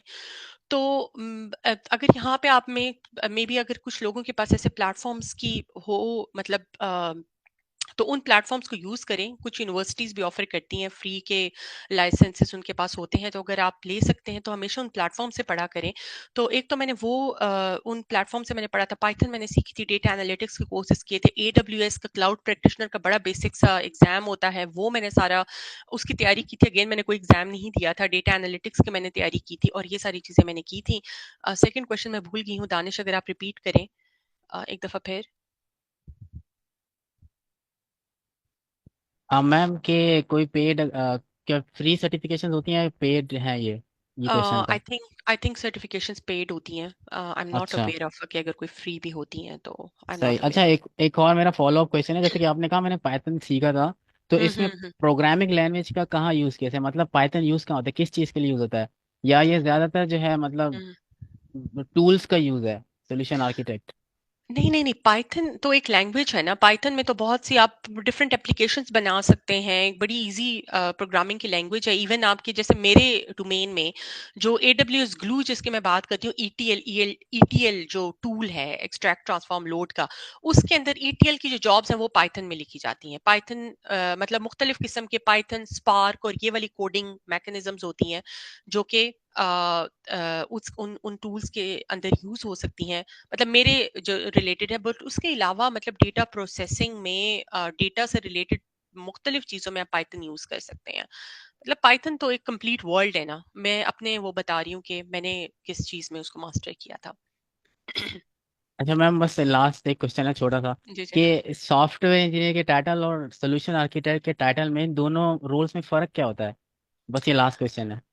सोल्यूशन आर्किटेक्ट जो होते हैं, मैं बड़ा उसको सिंपल उसमें बताती हूँ कि सोल्यूशन आर्किटेक्ट जो होते हैं ना, उनको मे बी वो सोल्यूशन डिजाइन करते हैं, उन्हें हर चीज के बारे में ना थोड़ा थोड़ा पता होता है, ठीक है। मतलब उनको ऑलमोस्ट, अगर आप मुझे डेटा एनालिटिक्स की बात करेंगे तो मैं कस्टमर्स के साथ ना हर चीज के बारे में बात कर सकती हूँ।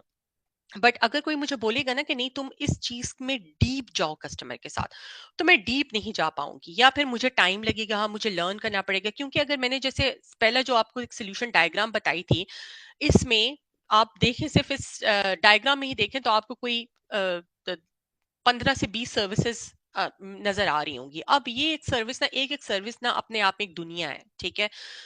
अब मैं हर सर्विस के अंदर नहीं जा सकती डीप, बट हाँ यस मैं कस्टमर की रिक्वायरमेंट्स लेके मैं उनको सोल्यूशन डिजाइन करके दे सकती हूँ।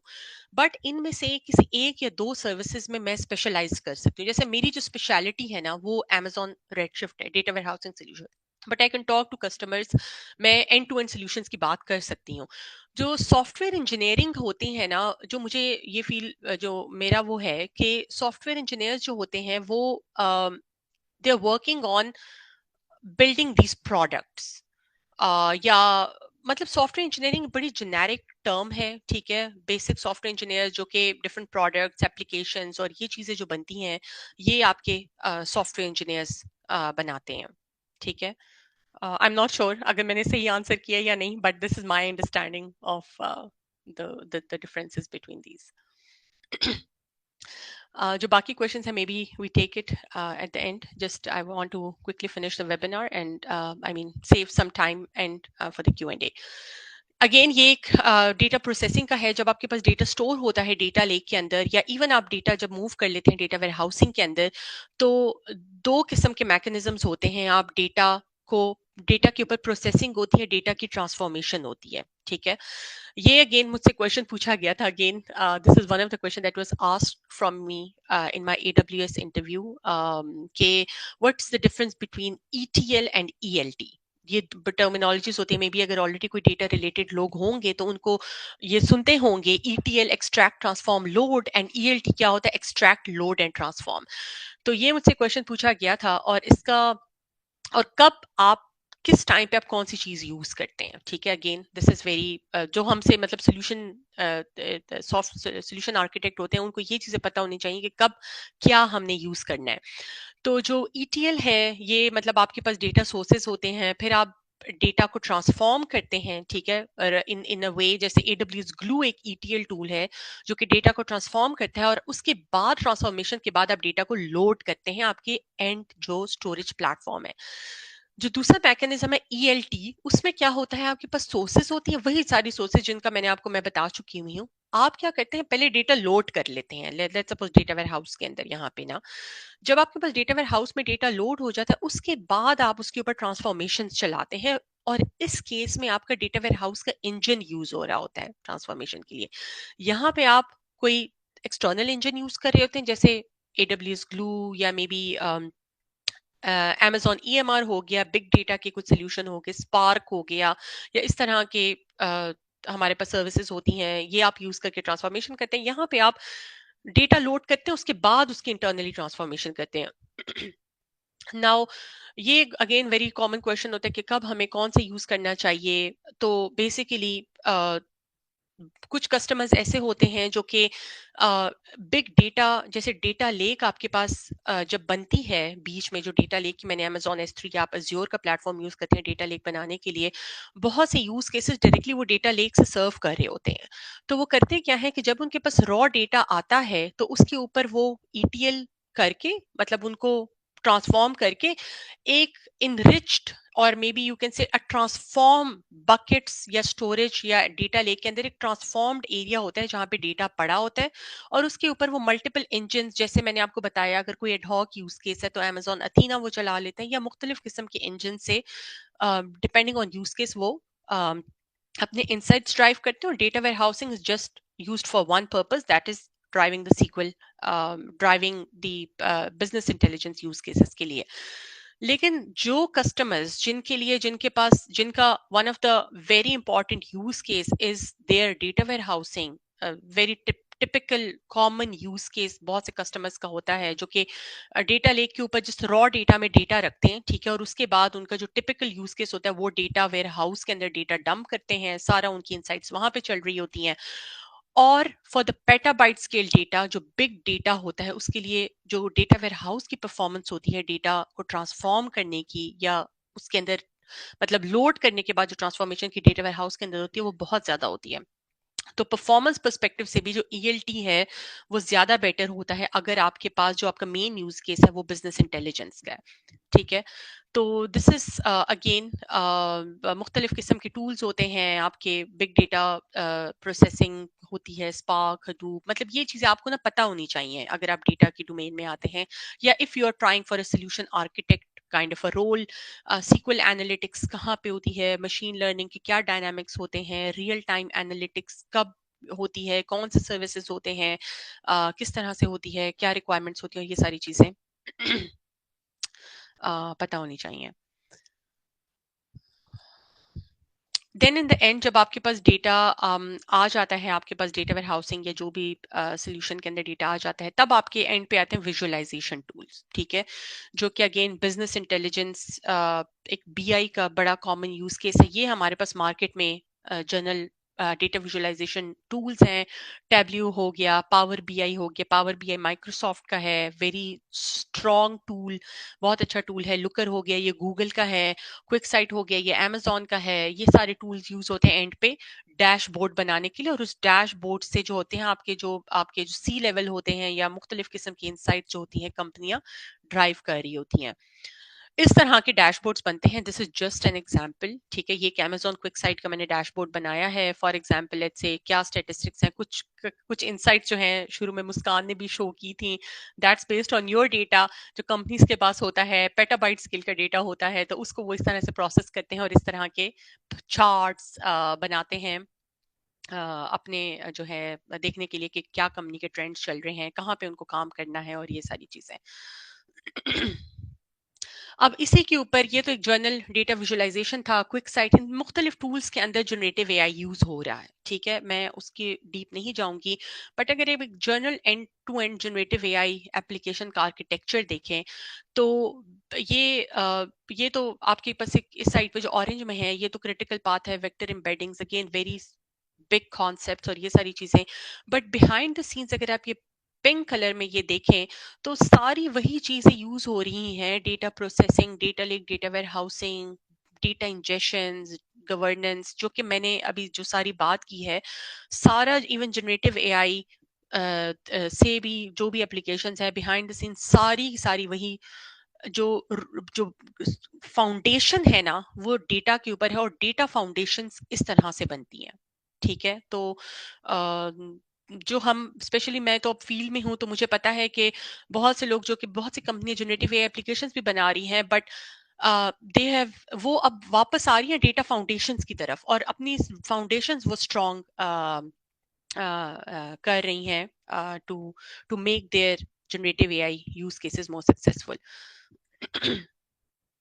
ये कुछ बेस्ट प्रैक्टिसेस हैं। गवर्नेंस बहुत एक इम्पॉर्टेंट टॉपिक है, बड़ा हॉट टॉपिक है मार्केट में आजकल, डेटा गवर्नेंस का। सिक्योरिटी वेरी इंपॉर्टेंट, कोई कंपनी सिक्योरिटी के ऊपर कॉम्प्रोमाइज नहीं करती है। परफॉर्मेंस ऑप्टिमाइजेशंस होती हैं, कौन सा प्लेटफॉर्म कब यूज करना होता है, और ये सारी चीजें। कॉस्ट बड़ी इंपॉर्टेंट होती है, स्केलेबिलिटी वेरी इंपॉर्टेंट। क्लाउड पे कंपनी आती ही इसी वजह से है ताकि उनको स्केलेबल और रिलायबल प्लेटफॉर्म्स मिल सकें।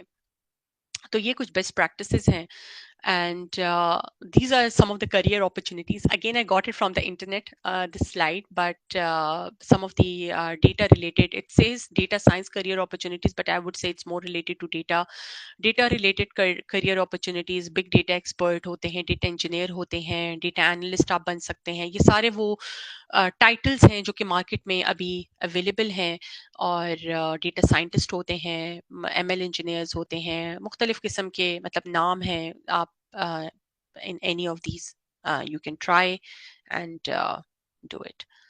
So that's it for this session, and now maybe we can open it for the question Q&A.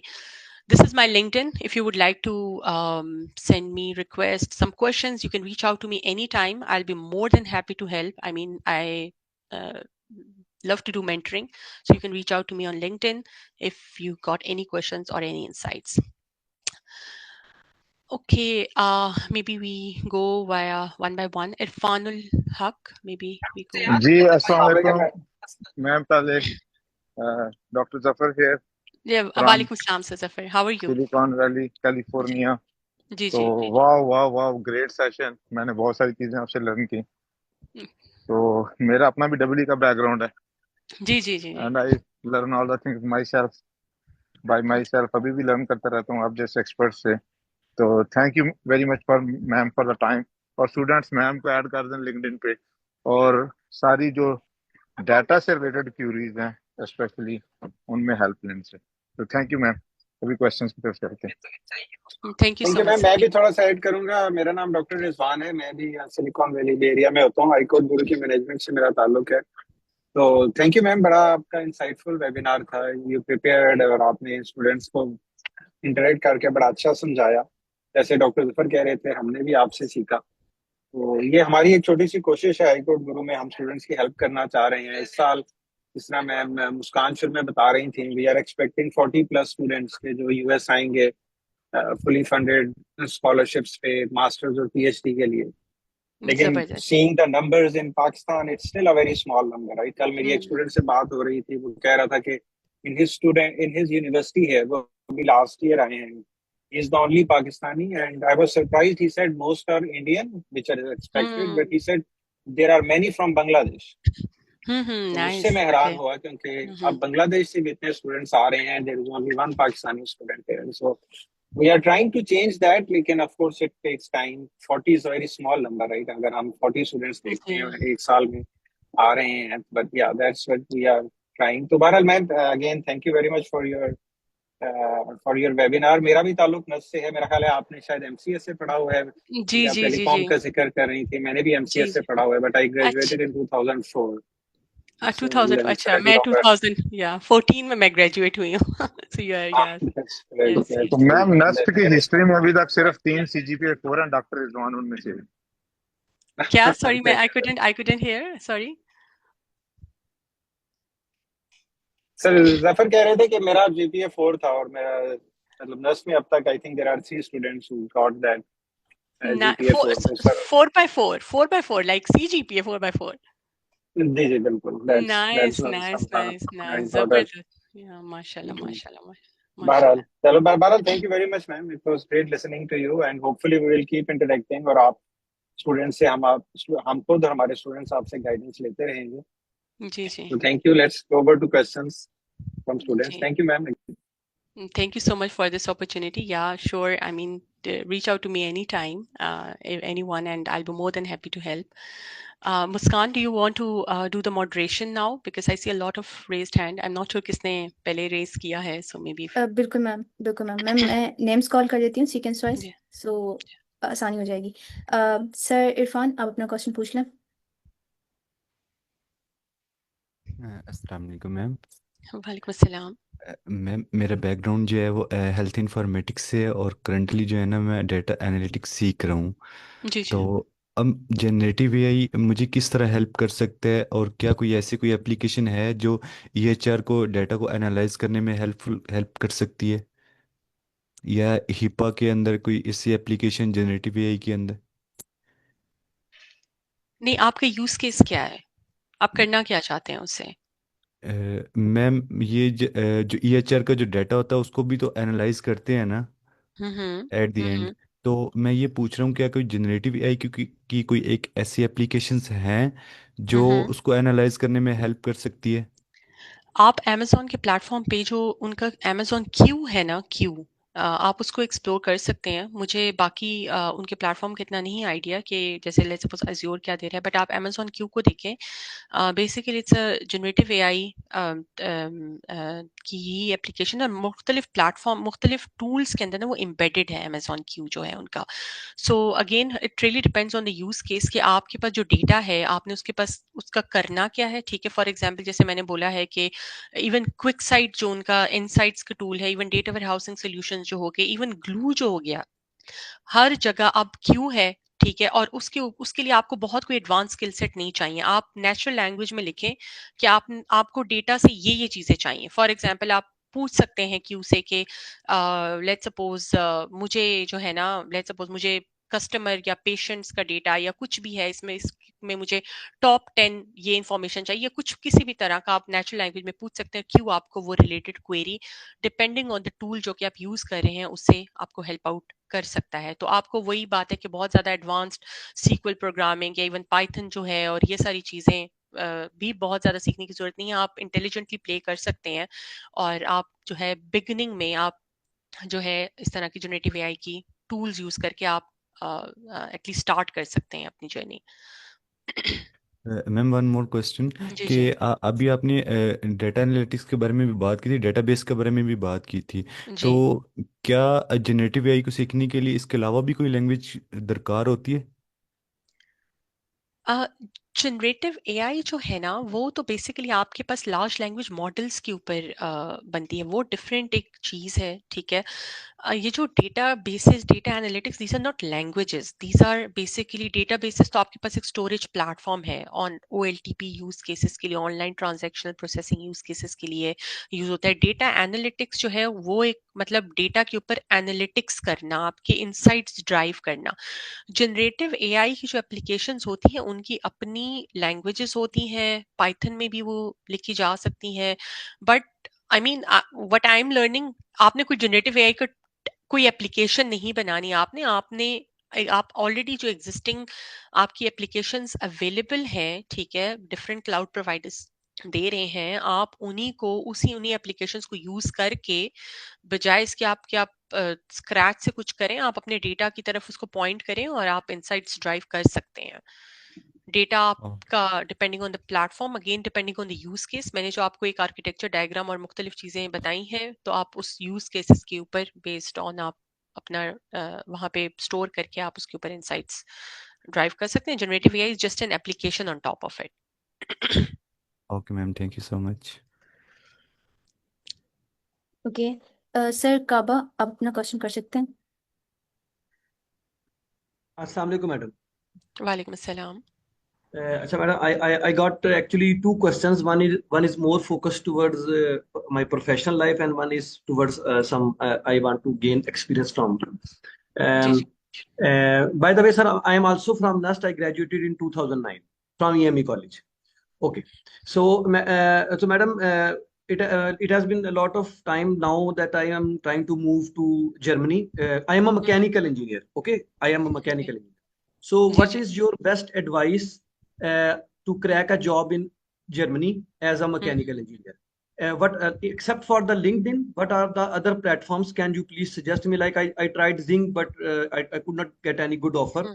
Most of the companies, they say either you have to be here or you have to learn the German.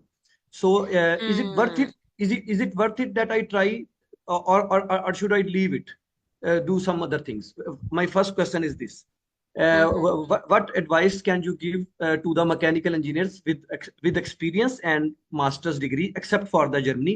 What are the platforms? Number one. Number two, it's more of a computer science related project.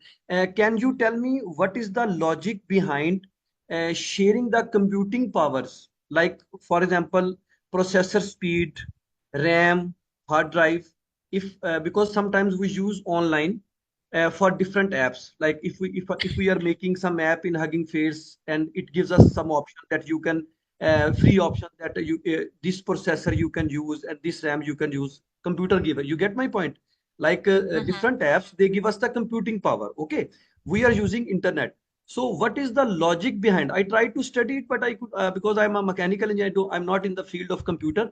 So I want to know how internet, like for example, if I want to run a SolidWorks, it's a CAD software. If I want to run it, I need high graphic card and high processor. So can I use online processing powers to run my softwares? You see, like ठीक है। SolidWorks. Okay, that these are two my questions. Thank you very much. जी जी so thank you so much Kaba. So basically the first question regarding the mechanical engineering. To be very honest, I have no idea. Mechanical engineering का मुझे बिल्कुल भी idea नहीं है क्या है, बट मैंने जैसे बोला है कि आईटी से रिलेटेड जितनी भी जॉब्स हैं उनमें लैंग्वेज की रिक्वायरमेंट नहीं है, बाकी जॉब्स में लैंग्वेज की रिक्वायरमेंट है। ठीक है, language can be one of the biggest barrier. सबसे पहले आप थोड़ा सा मार्केट रिसर्च करें कि क्या जर्मनी में जो है वाकई मैकेनिकल इंजीनियरिंग का स्कोप है भी या नहीं। मे बी जैसे कुछ फील्ड्स ऐसी हैं जिनका काफी स्कोप है, कुछ ऐसी बड़ी कंपनियां हैं, सीमेंस हो गया है, इलेक्ट्रिकल का, इलेक्ट्रॉनिक्स का, फिर ऑटोमोटिव का बहुत स्कोप है यहाँ पे।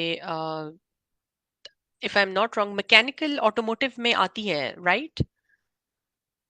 जो मैकेनिक्स होती हैं, right? Yes, I think so. आपने किन कंपनीज में ट्राई किया है, अगर आप कोई बता सके मुझे? मैडम एक it's a Bauer construction company, I tried there. There are Okay. other, you see, my experience is in the maintenance of machinery and ठीक है, automotive. ठीक Yes, है। automotive. I don't हाँ, remember the name because mostly the names are in German, but I हाँ, do हाँ। like random. I contacted hmm, different recruiters in the Germany. But this was also my question: how do I connect exactly to the recruiters of mechanical engineers in Germany? You see, if I search in LinkedIn or through Google, I am not able to reach there. Some recruiters I got in touch and they told me that you have to, because I got many replies from the maybe they were automated. They said either you have to be here or you have to. So are there any platform or do they hire international engineers? This I want to. Yes, mechanical engineer has a lot of scope in Germany. You see, there are a lot yes, of jobs. yes। If you even Google it now, you will see a lot of job of mechanical engineers in Germany. But I'm not able to reach there. That's why I want, because you are there, so maybe you can shed some light on it. नहीं नहीं, I totally okay. मैं असल में मैंने अब link किया mechanical को। Mechanical तो बहुत ज्यादा, मतलब जर्मनी तो सारी है इंडस्ट्रियलाइजेशन। ठीक है, आपके ऑटोमोटिव की कंपनियां हैं, बहुत बड़ी बड़ी इंडस्ट्रियलाइजेशन की कंपनीज हैं, बट द प्रॉब्लम जो है ना यहाँ पे वो है very core German, typical German companies हैं वो, मतलब जर्मन, व्हेन आई से जर्मन कंपनीज मींस वहां पे लैंग्वेज की रिक्वायरमेंट्स होती हैं। तो मैं आपको तो क्या मैं आपको मशवरा दूं? मुझे जैसे मेरे अपने जो हस्बैंड है वो मैकेनिकल से नहीं है, वो इलेक्ट्रिकल से हैं, but he is working in an automotive company. ठीक है, पाकिस्तान से जॉब मिल जाती हैं। अगेन जो मैंने बोला है, आप थोड़ा ट्राई करें। लिंक्डइन कॉमन प्लेटफॉर्म है, ठीक है, जो कि आपको जॉब दिलवा सकते हैं जर्मनी में। जिंग और ये सारे प्लेटफॉर्म्स हो सकता है कुछ कंपनीज यूज करती हों, बट मैंने तो नहीं सुना कि किसी को भी अभी तक बहुत ज्यादा फायदा हुआ हो। मोस्टली हर चीज जो है ना वो लिंक्डइन से ही होती है, तो आप उसी को यूज करें। थोड़ा टाइम लगता है, ऐसा नहीं है कि आपको फौरन से ही जॉब मिल जाएगी। मुझे जर्मनी में होते हुए मुझे 6 मंथ्स में जॉब मिली है। तो ना यू कैन इमेजिन, अगर आप पाकिस्तान से ट्राई कर रहे हैं, अगर आपके पास राइट स्किल सेट है, so it's just a matter of time, आप ट्राई करें। कुछ वीज़ाज ऑप्शंस भी होती हैं, जॉब सर्च वीज़ा होता है, आप वो उसके लिए अप्लाई कर सकते हैं। आप अपनी करंट कंपनी से रिजाइन ना दें और आप आएँ Germany on a job search visa, और यहाँ पे ट्राई कर सकते हैं when you are here, so you can see. But मैं ये रिकमेंड करूंगी कि आप रेजिग्नेशन दे के ना आए। अगर आपको कोई पॉसिबिलिटी मिल सकती है कि आप आए यहाँ पे ऑन सम ब्रेक और यहाँ पे इंटरव्यूज दें और फिजिकली प्रेजेंट हो, तो ये बहुत बेस्ट हो जाएगा आपके लिए। Regarding your second question, so online अगर आपने कोई बहुत ही ऐसे कोई स्ट्रॉन्ग किस्म के सॉफ्टवेयर चलाने हैं जिसके पास आपके पास करेंटली आपके पास अपने सिस्टम के ऊपर इनफ कंप्यूट नहीं है, तो AWS के ऊपर सिंपल होते हैं, EC2 इंस्टेंसेस होते हैं। You can search them, different cloud platforms के ऊपर होते हैं इंस्टेंसेस, मशीन्स होती हैं। आप उनके ऊपर अपने, डिपेंडिंग ऑन योर साइज, आपकी क्या रिक्वायरमेंट्स है, क्या आपकी मेमोरी रिक्वायरमेंट्स है, रैम आपको क्या चाहिए, सारी चीज़ें आप जो है उसको एक स्पिन अप करके आप उसके ऊपर ऐसे सॉफ्टवेयर चला सकते हैं। But again you have to pay for them, pay as you go model होता है, तो इस तरह से आप उसको यूज कर सकते हैं। Okay, madam, I got everything. Thank you very much. But just last one liner. Can you tell me technically? Yes, I know there are platforms. How do they do it? I wanted to know it because I'm building something. I'm building an app like for in this domain using my mechanical engineering. How do they do it? Like how do like graphic card is a physical thing. How can that be virtually utilized by someone sitting like 24 hours away from someone? You get my point. He's sitting on one corner of the world, the graphic card is on the other corner of the world. So how does that graphic physical hardware is converted into virtual world? Can you tell me just one line, not detail, because then I will search it again. मुझे मैं basically system engineering और इससे मुझे इतना idea नहीं है। मैं इसका आंसर दे लेता हूँ। जी श्योर जी अच्छा, देखें ग्राफिक्स कार्ड जो है वो बहुत ज्यादा मैथमेटिकल कंप्यूटेशन करता है। जो आपका लोकल कंप्यूटर है उस पे क्या करता है, कंप्यूटर क्या करता है आपके साथ, कि वो कोई चीज प्रोसेस करता है और वो फिर आपको स्क्रीन पे दिखाता है, ऐसा ही है। Yes sir. आप कंप्यूटर से कैसे कम्युनिकेट करते हैं? आप कीबोर्ड के थ्रू करते हैं, माउस के थ्रू, कीबोर्ड और माउस के थ्रू इनपुट दे देते हैं और कंप्यूटर आपको स्क्रीन पे आउटपुट दिखा रहा होता है और सीपीयू पीछे लगा होता है। Yes sir. यहाँ तक फॉलो कर रहे हैं आप मुझे? Yes sir, I am following. अब ये सीपीयू आपसे 10,000 किलोमीटर दूर भी हो सकता है, तो फिर आप बजाय इसके कि वो जो एक 3 फीट की कीबोर्ड की केबल है उसके थ्रू आप इंटरनेट के थ्रू कीबोर्ड मिल रहा है और आपको इंटरनेट के थ्रू इनपुट और आउटपुट इंटरफेस मिल रहा है। आपका माउस और कीबोर्ड भी दूर है सीपीयू से और आपकी जो स्क्रीन है वो भी दूर है सीपीयू से, और सीपीयू या जीपीयू पीछे लगा हुआ है बहुत दूर। Yes sir, I got it sir, thank you very much sir. You अभी इसमें यस सर बिल्कुल। और इसकी बिजनेस रीजन क्या है? इसकी बिजनेस रीजन ये है कि जिस तरह एनवीडिया का जो अभी लेटेस्ट जीपीयू है वो $70,000 का आता है। Yes sir. तो हो सकता है कि मुझे सीपीयू जीपीयू सिर्फ 3 दिन के लिए चाहिए हो,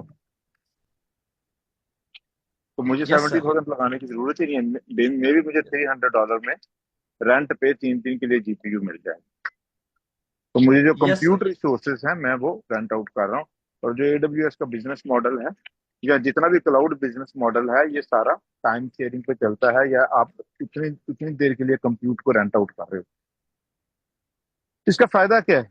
लेट्स सपोज मैं एक स्टार्टअप हूँ और स्टार्टअप के लिए हो सकता है मुझे 10,000 जीपीयू चाहिए हूँ, तो इसका मतलब मुझे $1 बिलियन के तो जीपीयू चाहिए, तो मैं $1 बिलियन कहाँ से लेता हूँ? और हो सकता है कि उसके बाद स्टार्टअप ने फेल हो जाना हो क्योंकि आइडिया ठीक नहीं। तो बजाय से कि मैं $1 बिलियन जीपीयू पे लगाऊं, मैं जीपीयू रिसोर्सेज रेंट आउट कर लूंगा AWS से, और मुझे जितने दिन के लिए चाहिए मैं उतने दिन के लिए यूज करके बाद में डिसाइड करूंगा कि अच्छा भी मेरा प्रोडक्ट मेक सेंस करता है तो मैं अपना जीपीयू खरीद लेता हूँ, वरना क्लाउड वाले यूज करता रहता हूँ। तो जब आपकी जो रिक्वायरमेंट है उसमें फ्लक्चुएशन बहुत ज्यादा हो तो फिर क्लाउड बहुत जबरदस्त मेक सेंस करता है। मसलन मैंने एक दफा एक स्टार्टअप थी जो हमने शुरू की, तो उसमें हमारा एक क्लाइंट था जिसे सैटरडे को दोपहर 3 बजे 1,000 सीपीयू चाहिए था 1 घंटे के लिए, हार्ड रिक्वायरमेंट। बाकी पूरा वीक उसे कोई सीपीयू नहीं था चाहिए। तो उसका बेहतरीन तरीका क्या था कि हमने उसे कहा कि भाई AWS पे अपना अकाउंट बनाओ, उसमें क्रेडिट कार्ड अपना दो और लॉगिन पासवर्ड हमें दे दो। तो हम सैटरडे को 3 से 4 बजे तक 1000 सीपीयू यूज करके उसका काम खत्म कर देते थे। Does it make sense? Yes sir, make sense sir, thank you very much. सारी एप्लीकेशंस हैं तो इसलिए क्लाउड की मेक सेंस करता है। चलो जी नेक्स्ट क्वेश्चन की तरफ चलते हैं। अच्छा, ये चैट में बोला गया है कि लिंक्डइन से जो है ना जॉब ऑफर्स नहीं सिक्योर कर पाते लोग, सो उसको आंसर किया गया है कि अपनी प्रोफाइल पे के ऊपर काम करें, स्पेशली जो रेज्यूमे होता है ना उसके ऊपर बहुत एफर्ट करनी चाहिए। आपका रेज्यूमे आपका फर्स्ट इंप्रेशन होता है, जितना आप उसके ऊपर काम कर सके, जितना आप उसको सॉलिड बना सकें। कुछ कीवर्ड्स होते हैं स्पेशली रेज्यूमे के अंदर जो कि आप यूज़ आपको करने चाहिए। मतलब मैं जब भी जिस जॉब के लिए अप्लाई करती थी मैं ऐसे रैंडमली मुंह उठा के अपना रेज्यूमे नहीं भेजती थी। मैं हर जॉब के लिए अपना जो रेज्यूमे होता था उसको उस जॉब के हिसाब से वो कीवर्ड्स मैं डालती थी अपने रेज्यूमे में, क्योंकि जब भी कोई जॉब एप्लीकेशन होती है ना तो उसके लिए हजारों लोग अप्लाई करते हैं, ठीक है।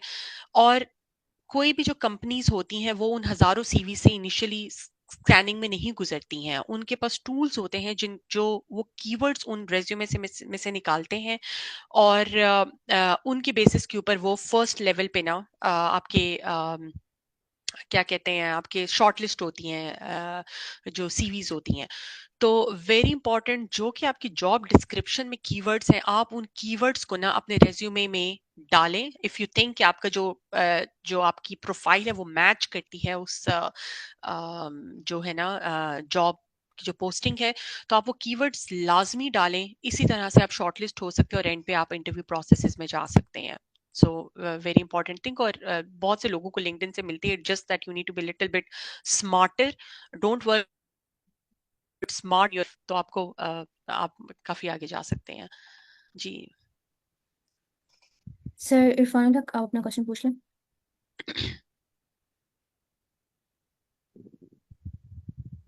Assalamu alaikum, ma'am. Can you hear me? Ji ji Acha, I have a telecom background as well, of like 15 years. I was listening to you. मुझे ये जानना है कि telecom में जहाँ तक अभी recently what we are doing is we are bringing in the AI as well.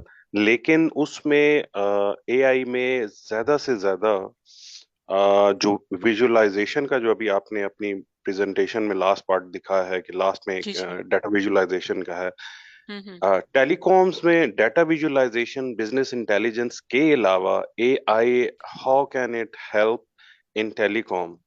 And secondly, the people are talking about the LinkedIn, मिलती हैं उनसे जॉब, बाज लोगों को नहीं मिलती, वो आप लोग आपका बिल्कुल उसके ऊपर टेक ठीक है कि you have to work on your resume, but क्या आपका ये जो जर्नी रहा है, क्या द प्रॉब्लम हियर इज कि पाकिस्तान से लोग बैठ के बाहर अप्लाई करते हैं, लेकिन जो लोग वहां पे मौजूद होते हैं उनको भी चांसेस कम होते हैं। सो बेसिकली जो गैप होता है कि यहाँ से बैठ के आप अदर कंट्री में अप्लाई कर रहे हैं तो वो नहीं हो पा रहा होता, but people are expecting is कि यहाँ से उनको वहां पे जॉब मिल जाए। और क्या आपने भी इसी तरह किए या first you went there and then applied for the job? जी जी I'll take your second question first because it's a little bit easier to answer. So basically मैं जब जर्मनी आई थी, मेरे साथ मेरी एक बेटी थी, ठीक है, और मैंने इंटरव्यूज दिए थे, but the problem was Germany का जो फैमिली वीज़ा प्रोसेस है वो थोड़ा डिफरेंट होता है। अगर मुझे जॉब मिल जाती तो जो मेरी बेटी थी उसने फिर भी फैमिली रियूनियन वीज़े पे ही आना था, तो मैं उसको अकेले छोड़ के नहीं आना चाहती थी। बट पाकिस्तान से बहुत से लोगों को जॉब्स मिली हैं। मेरे सर्कल में मेरे अपने हस्बैंड जो आए थे वो पाकिस्तान में बैठ ही उन्हें जॉब मिली थी और वो यहाँ पे आए थे। इट रियली डिपेंड्स कि मतलब क्या आप again using all the tactics जो मैंने अभी आपको बताई हैं थोड़ा इंटेलिजेंटली प्ले करना है। मेरे सर्कल में जितने भी लोग हैं सबको पाकिस्तान से बैठ के यहाँ पे जॉब मिली है, सो इट्स नॉट लाइक ये इम्पॉसिबल नहीं है। अगर आप यहाँ पे होते हैं, इट्स अ 50-50% सिचुएशन। बहुत से लोगों को पाकिस्तान से बैठ के भी मिल जाती है। मैं जब आई थी तो मैं डेफिनेटली यहीं पर ही थी। मैंने फैमिली रियूनियन वीजे को प्रेफर किया क्योंकि मैंने बेटी को साथ लेकर आना था, मैं उसे छोड़ के नहीं आ सकती थी।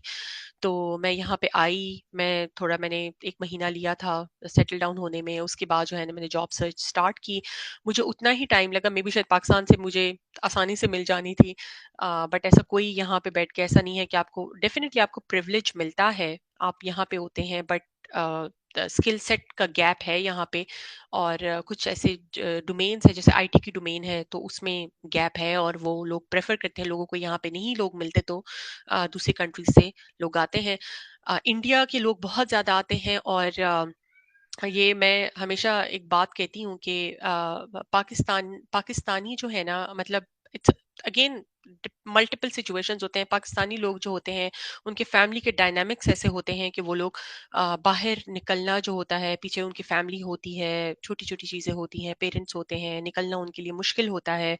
तो लोग मोस्टली नहीं जाते हैं बाहर। पाकिस्तानी इंडियंस का डिफरेंट डायनामिक्स होता है, वो तो मैं अपने इंडियन कोलीग से सुनती हूँ। तो इंडिया में तो जो बंदा इंजीनियरिंग यूनिवर्सिटी से निकलता है उसके लिए मस्ट होता है कि उसने यूएस में जाना है उसने, मतलब ये तो वहां पे मतलब एक फैशन है। पाकिस्तान में ऐसा कोई कल्चर नहीं है, कोई विजन नहीं है, कोई इवन यूनिवर्सिटी लेवल पे भी आई कैन सी अभी बहुत ज्यादा आप लोग काम कर रहे हैं, बट जब मैं पढ़ती थी तो उस टाइम पे कुछ भी नहीं था। तो जो लोग खुद स्ट्रगल करके निकल आए तो निकल आए। आ, तो ऐसा अच्छा, और secondly can you help me कि ये यूडेमी और आपने काफी अच्छा कहा कि there is no structure on the within the YouTube. जी हाँ, जी if you go through the Udemy or other platforms like that where they have a structure lectures, तो क्या is that enough for any professional, like जिस तरह एक अभी भाई भी पूछ रहे थे जो मैकेनिकल इंजीनियर हैं, कि वो क्या वो lessons वो lecture enough होते हैं to give you an expertise to have a grip on that particular knowledge like Python. Is it a good source that you can learn Python wholly from the Udemy? I mean आप सीखते हैं but then comes the practice. ठीक है, आपको जैसे even आप universities में भी पढ़ते हैं तो आपको 100% हर चीज नहीं पता चल जाती, आपकी फाउंडेशन बन जाती है। ठीक है, उसके बाद इट रियली डिपेंड्स ऑन आपने एफर्ट करनी होती है, आपने प्रैक्टिस करनी होती है। जैसे पाइथन की बात की है तो मैंने वहां से सीखा, मैंने एक एप्लीकेशन एक मतलब एंड पे उन्होंने मुझे ये सिखाया कि आपने जीरो से मुझे शुरू किया उन्होंने, ठीक है, पाइथन में, पाइथन की जर्नी में, फिर डेटा स्ट्रक्चर्स और ये सारी चीजें, और एंड पे उन्होंने मुझे 2 एप्लीकेशंस बनाना सिखा दी। ठीक है, अब मुझे पता चल गया कि ये चीज़ कैसे बननी है। उसके बाद अब ऑफ कोर्स मुझे वो हज़ारों एप्लीकेशंस बनाना तो नहीं सिखाएँगे, देन कम्स योर ओन। क्या आप उसके ऊपर एफर्ट करें, मल्टीपल और एप्लीकेशंस बनाएँ, खुद देखें, रिसर्च करें, आपको एक नॉलेज मिल जाता है, उसके बाद आपको एक हेड स्टार्ट मिल जाता है, but then you have to learn and practice on your own. वो आपको हर Okay. चीज़ नहीं बताएँगे, ठीक है, बट और ये मैम प्लेटफ़ॉर्म्स हैं। ये मेरा जो टेलीकॉम से रिलेटेड क्वेश्चन था, काइंडली जी, वो जी। आंसर कर दीजिएगा कि जी, जी। Data visualizer, other than the data हाँ। Visualization, what we can do और how we can utilize the AI in the telecom sector. आप किसी टेलीकम्युनिकेशन मतलब टिपिकल टेलीकम्युनिकेशन जैसे हमारे पास जैसे मोबिलिंग, जैज़ और इस तरह की कंपनीज होती हैं, उनकी रिलेटेड बात कर रहे हैं, या may be digital signal processing या इस तरह के No. डोमेन्स I'm हैं? just I'm talking about the cellular operators like the Jazz, Yufun, Warid, Zong, hmm Telenor. So hmm mostly what's happening here is on the hmm high top, they are hmm just having the presentation, they are having the forecast of the traffic, they are generating or हाँ the revenues, the break evens, how they can achieve it. All those hmm things are hmm much more related to the data visualization. But other than data visualization, I'm more hmm being an engineer, I'm more interested in how I can use an AI hmm in the engineering sector of the telecom. How hmm can I hmm build some technical tools using the AI?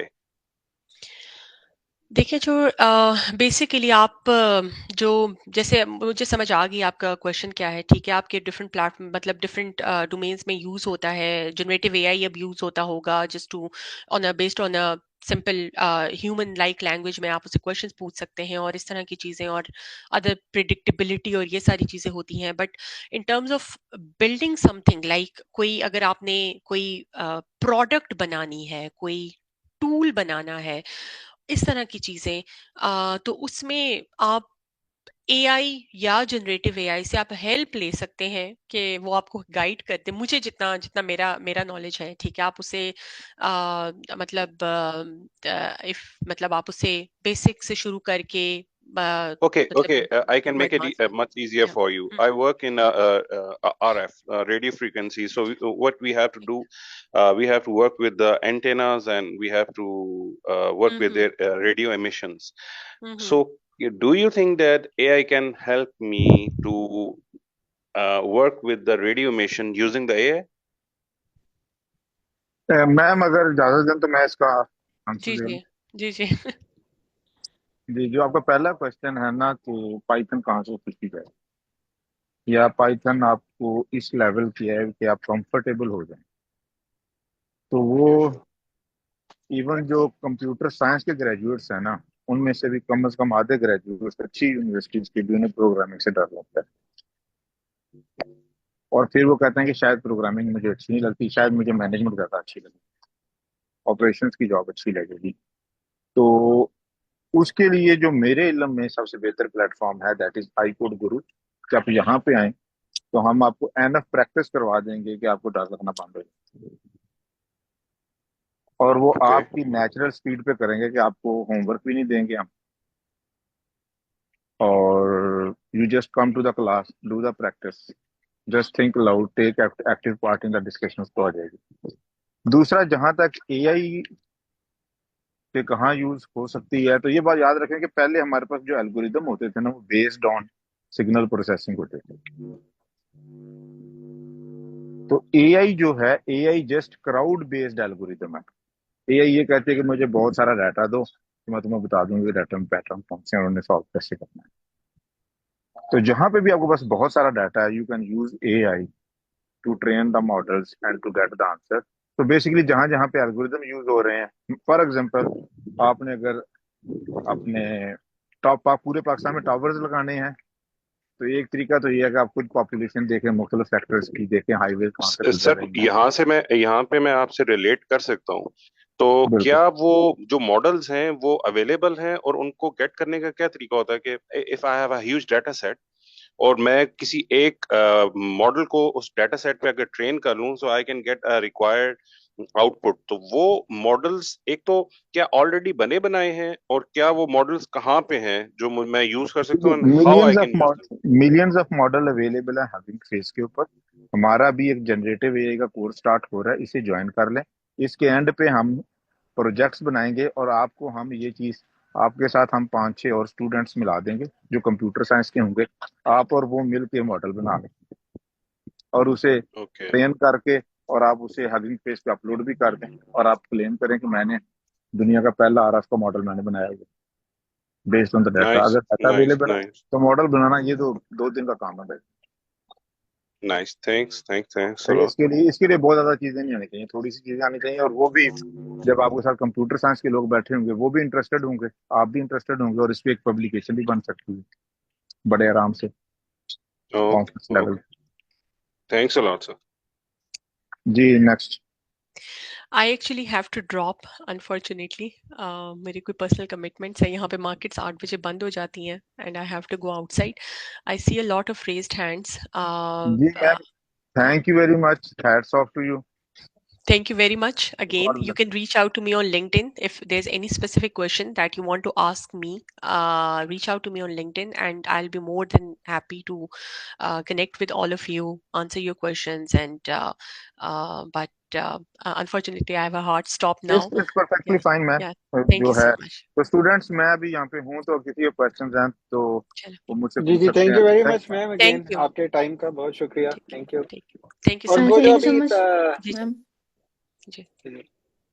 जो अभी वो student question कर रहे थे ना, ये RF का, और उसमें कैसे आप जी ये जी. यूज कर सकते हैं, तो उनको मैं थोड़ा सा एक पॉइंट दूंगा कि देखें, ये जो हम कम्युनिकेशन में या टेली कम्युनिकेशन में काम करते हैं, उसमें जो स्केजुलिंग एल्गोरिदम्स है ना, ये काफी इंटेंसिव हैं, और बेस स्टेशन पे या जो सर्विस प्रोवाइडर है वो उस पर बहुत काम करते हैं। ठीक है कि आपने ट्रैफिक को स्केड्यूल किस तरह करना है, क्योंकि आपके पास रिसोर्सेज लिमिटेड हैं और ट्रैफिक ज्यादा होती है। ठीक है, उसमें जो है एआई एक इम्पोर्टेंट रोल प्ले कर सकता है। अभी क्या होता है कि ये ऑप्टिमाइजेशन एल्गोरिदम्स इंजीनियर लिखते हैं, ठीक है, और उसमें बग्स होते हैं। आप कभी भी हम फुली ऑप्टिमाइज करके सिस्टम एफिशिएंसी अचीव नहीं कर पा रहे होते। तो इस किस्म की चीजों में आप अगर आपने एआई यूज करनी है इन टेलीकम्युनिकेशन फील्ड या उसमें, आप एआई को यूज कर सकते हैं। और अभी मेरा हाल है काम शुरू हुआ है, लोग इस चीजों पे काम कर रहे हैं कि किस तरह हम एआई यूज कर सकते हैं to efficiently route the traffic जो लिमिटेड रिसोर्सेज के साथ होती है। तो वो है। बाकी आरएफ की जो आप बात कर रहे थे कि अगर स्पेसिफिकली आरएफ डोमेन में हम एआई कहाँ कहाँ यूज कर सकते हैं, उसके बारे में थोड़ा सा हमें सोचना पड़ेगा कि अगर आरएफ में आपने स्पेक्ट्रम मैनेजमेंट है, उसमें आप एआई कैसे यूज कर सकते हैं, वो उसके बारे में फिर हम बाद में बात कर सकते हैं। तो आप मेरे से भी बिल्कुल लिंक्डइन पे कनेक्ट हों, क्योंकि हमारी फील्ड एक ही जैसी है, तो वी कैन टॉक फर्दर कि इसमें आप किस तरह अगर आप कोशिश कर रहे हैं अपने उस स्पेसिफिक फील्ड में एआई को यूज करने के लिए, तो कैसे उसको यूज किया जा सकता है। Chale, thank you so much. I need to drop, and yeah, have a nice evening. चलें, Nice thank you ma'am, Sunday. Thank you, Take care. Bye. Allah Hafiz. Allah Hafiz.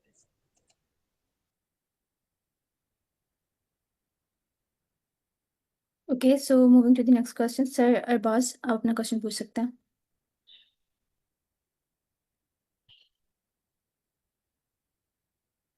Am I audible?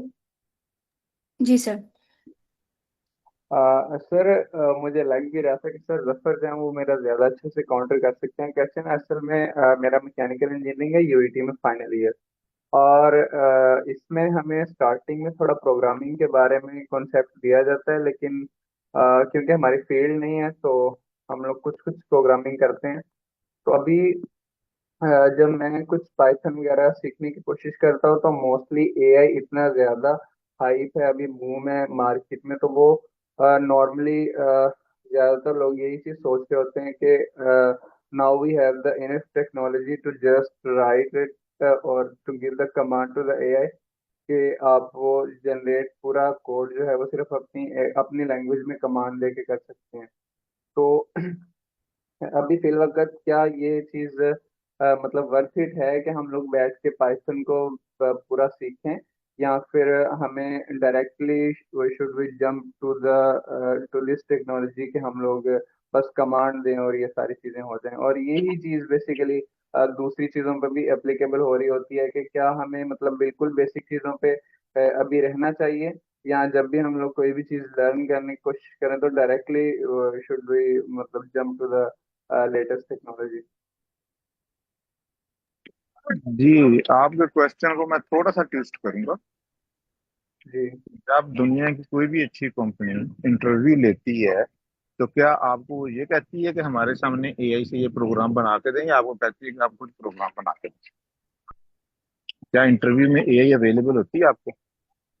हाँ नहीं नहीं, बिल्कुल वो basic होता है। तो basic होता है ना, तो इसका मतलब है कि हमें कुछ चीजें आनी चाहिए। हम्म। ठीक है, जिस तरह मैं भी अभी प्रोग्रामिंग में सारी चीजों में एआई यूज कर रहा होता हूँ, लेकिन एआई की जो शॉर्टकमिंग्स होती हैं उन्हें मुझे खुद दूर करना है। हम्म।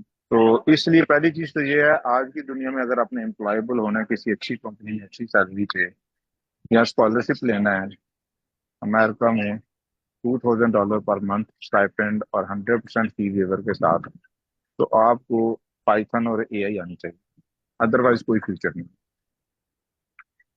सर अभी मतलब as a fresh graduate, even कि मेरी डिग्री कंप्लीट नहीं हुई, लेकिन hire one of the multinational company in Pakistan, उससे मुझे वैसे जॉब ऑफर हुई है। लेकिन should should I go for an international company, क्योंकि मतलब ये जो एआई है ये यहाँ पे तो डेफिनेटली यूज नहीं होगा।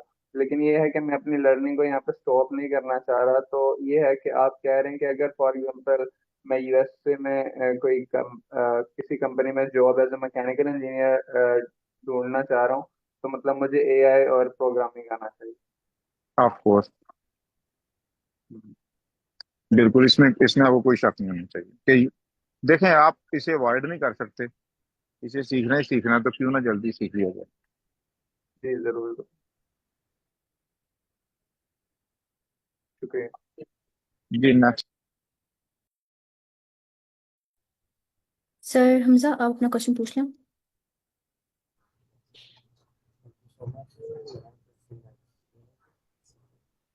मैं डाटा साइंस और डाटा एनालिटिक्स में काम करना चाहता हूँ, तो किस रोड मैप को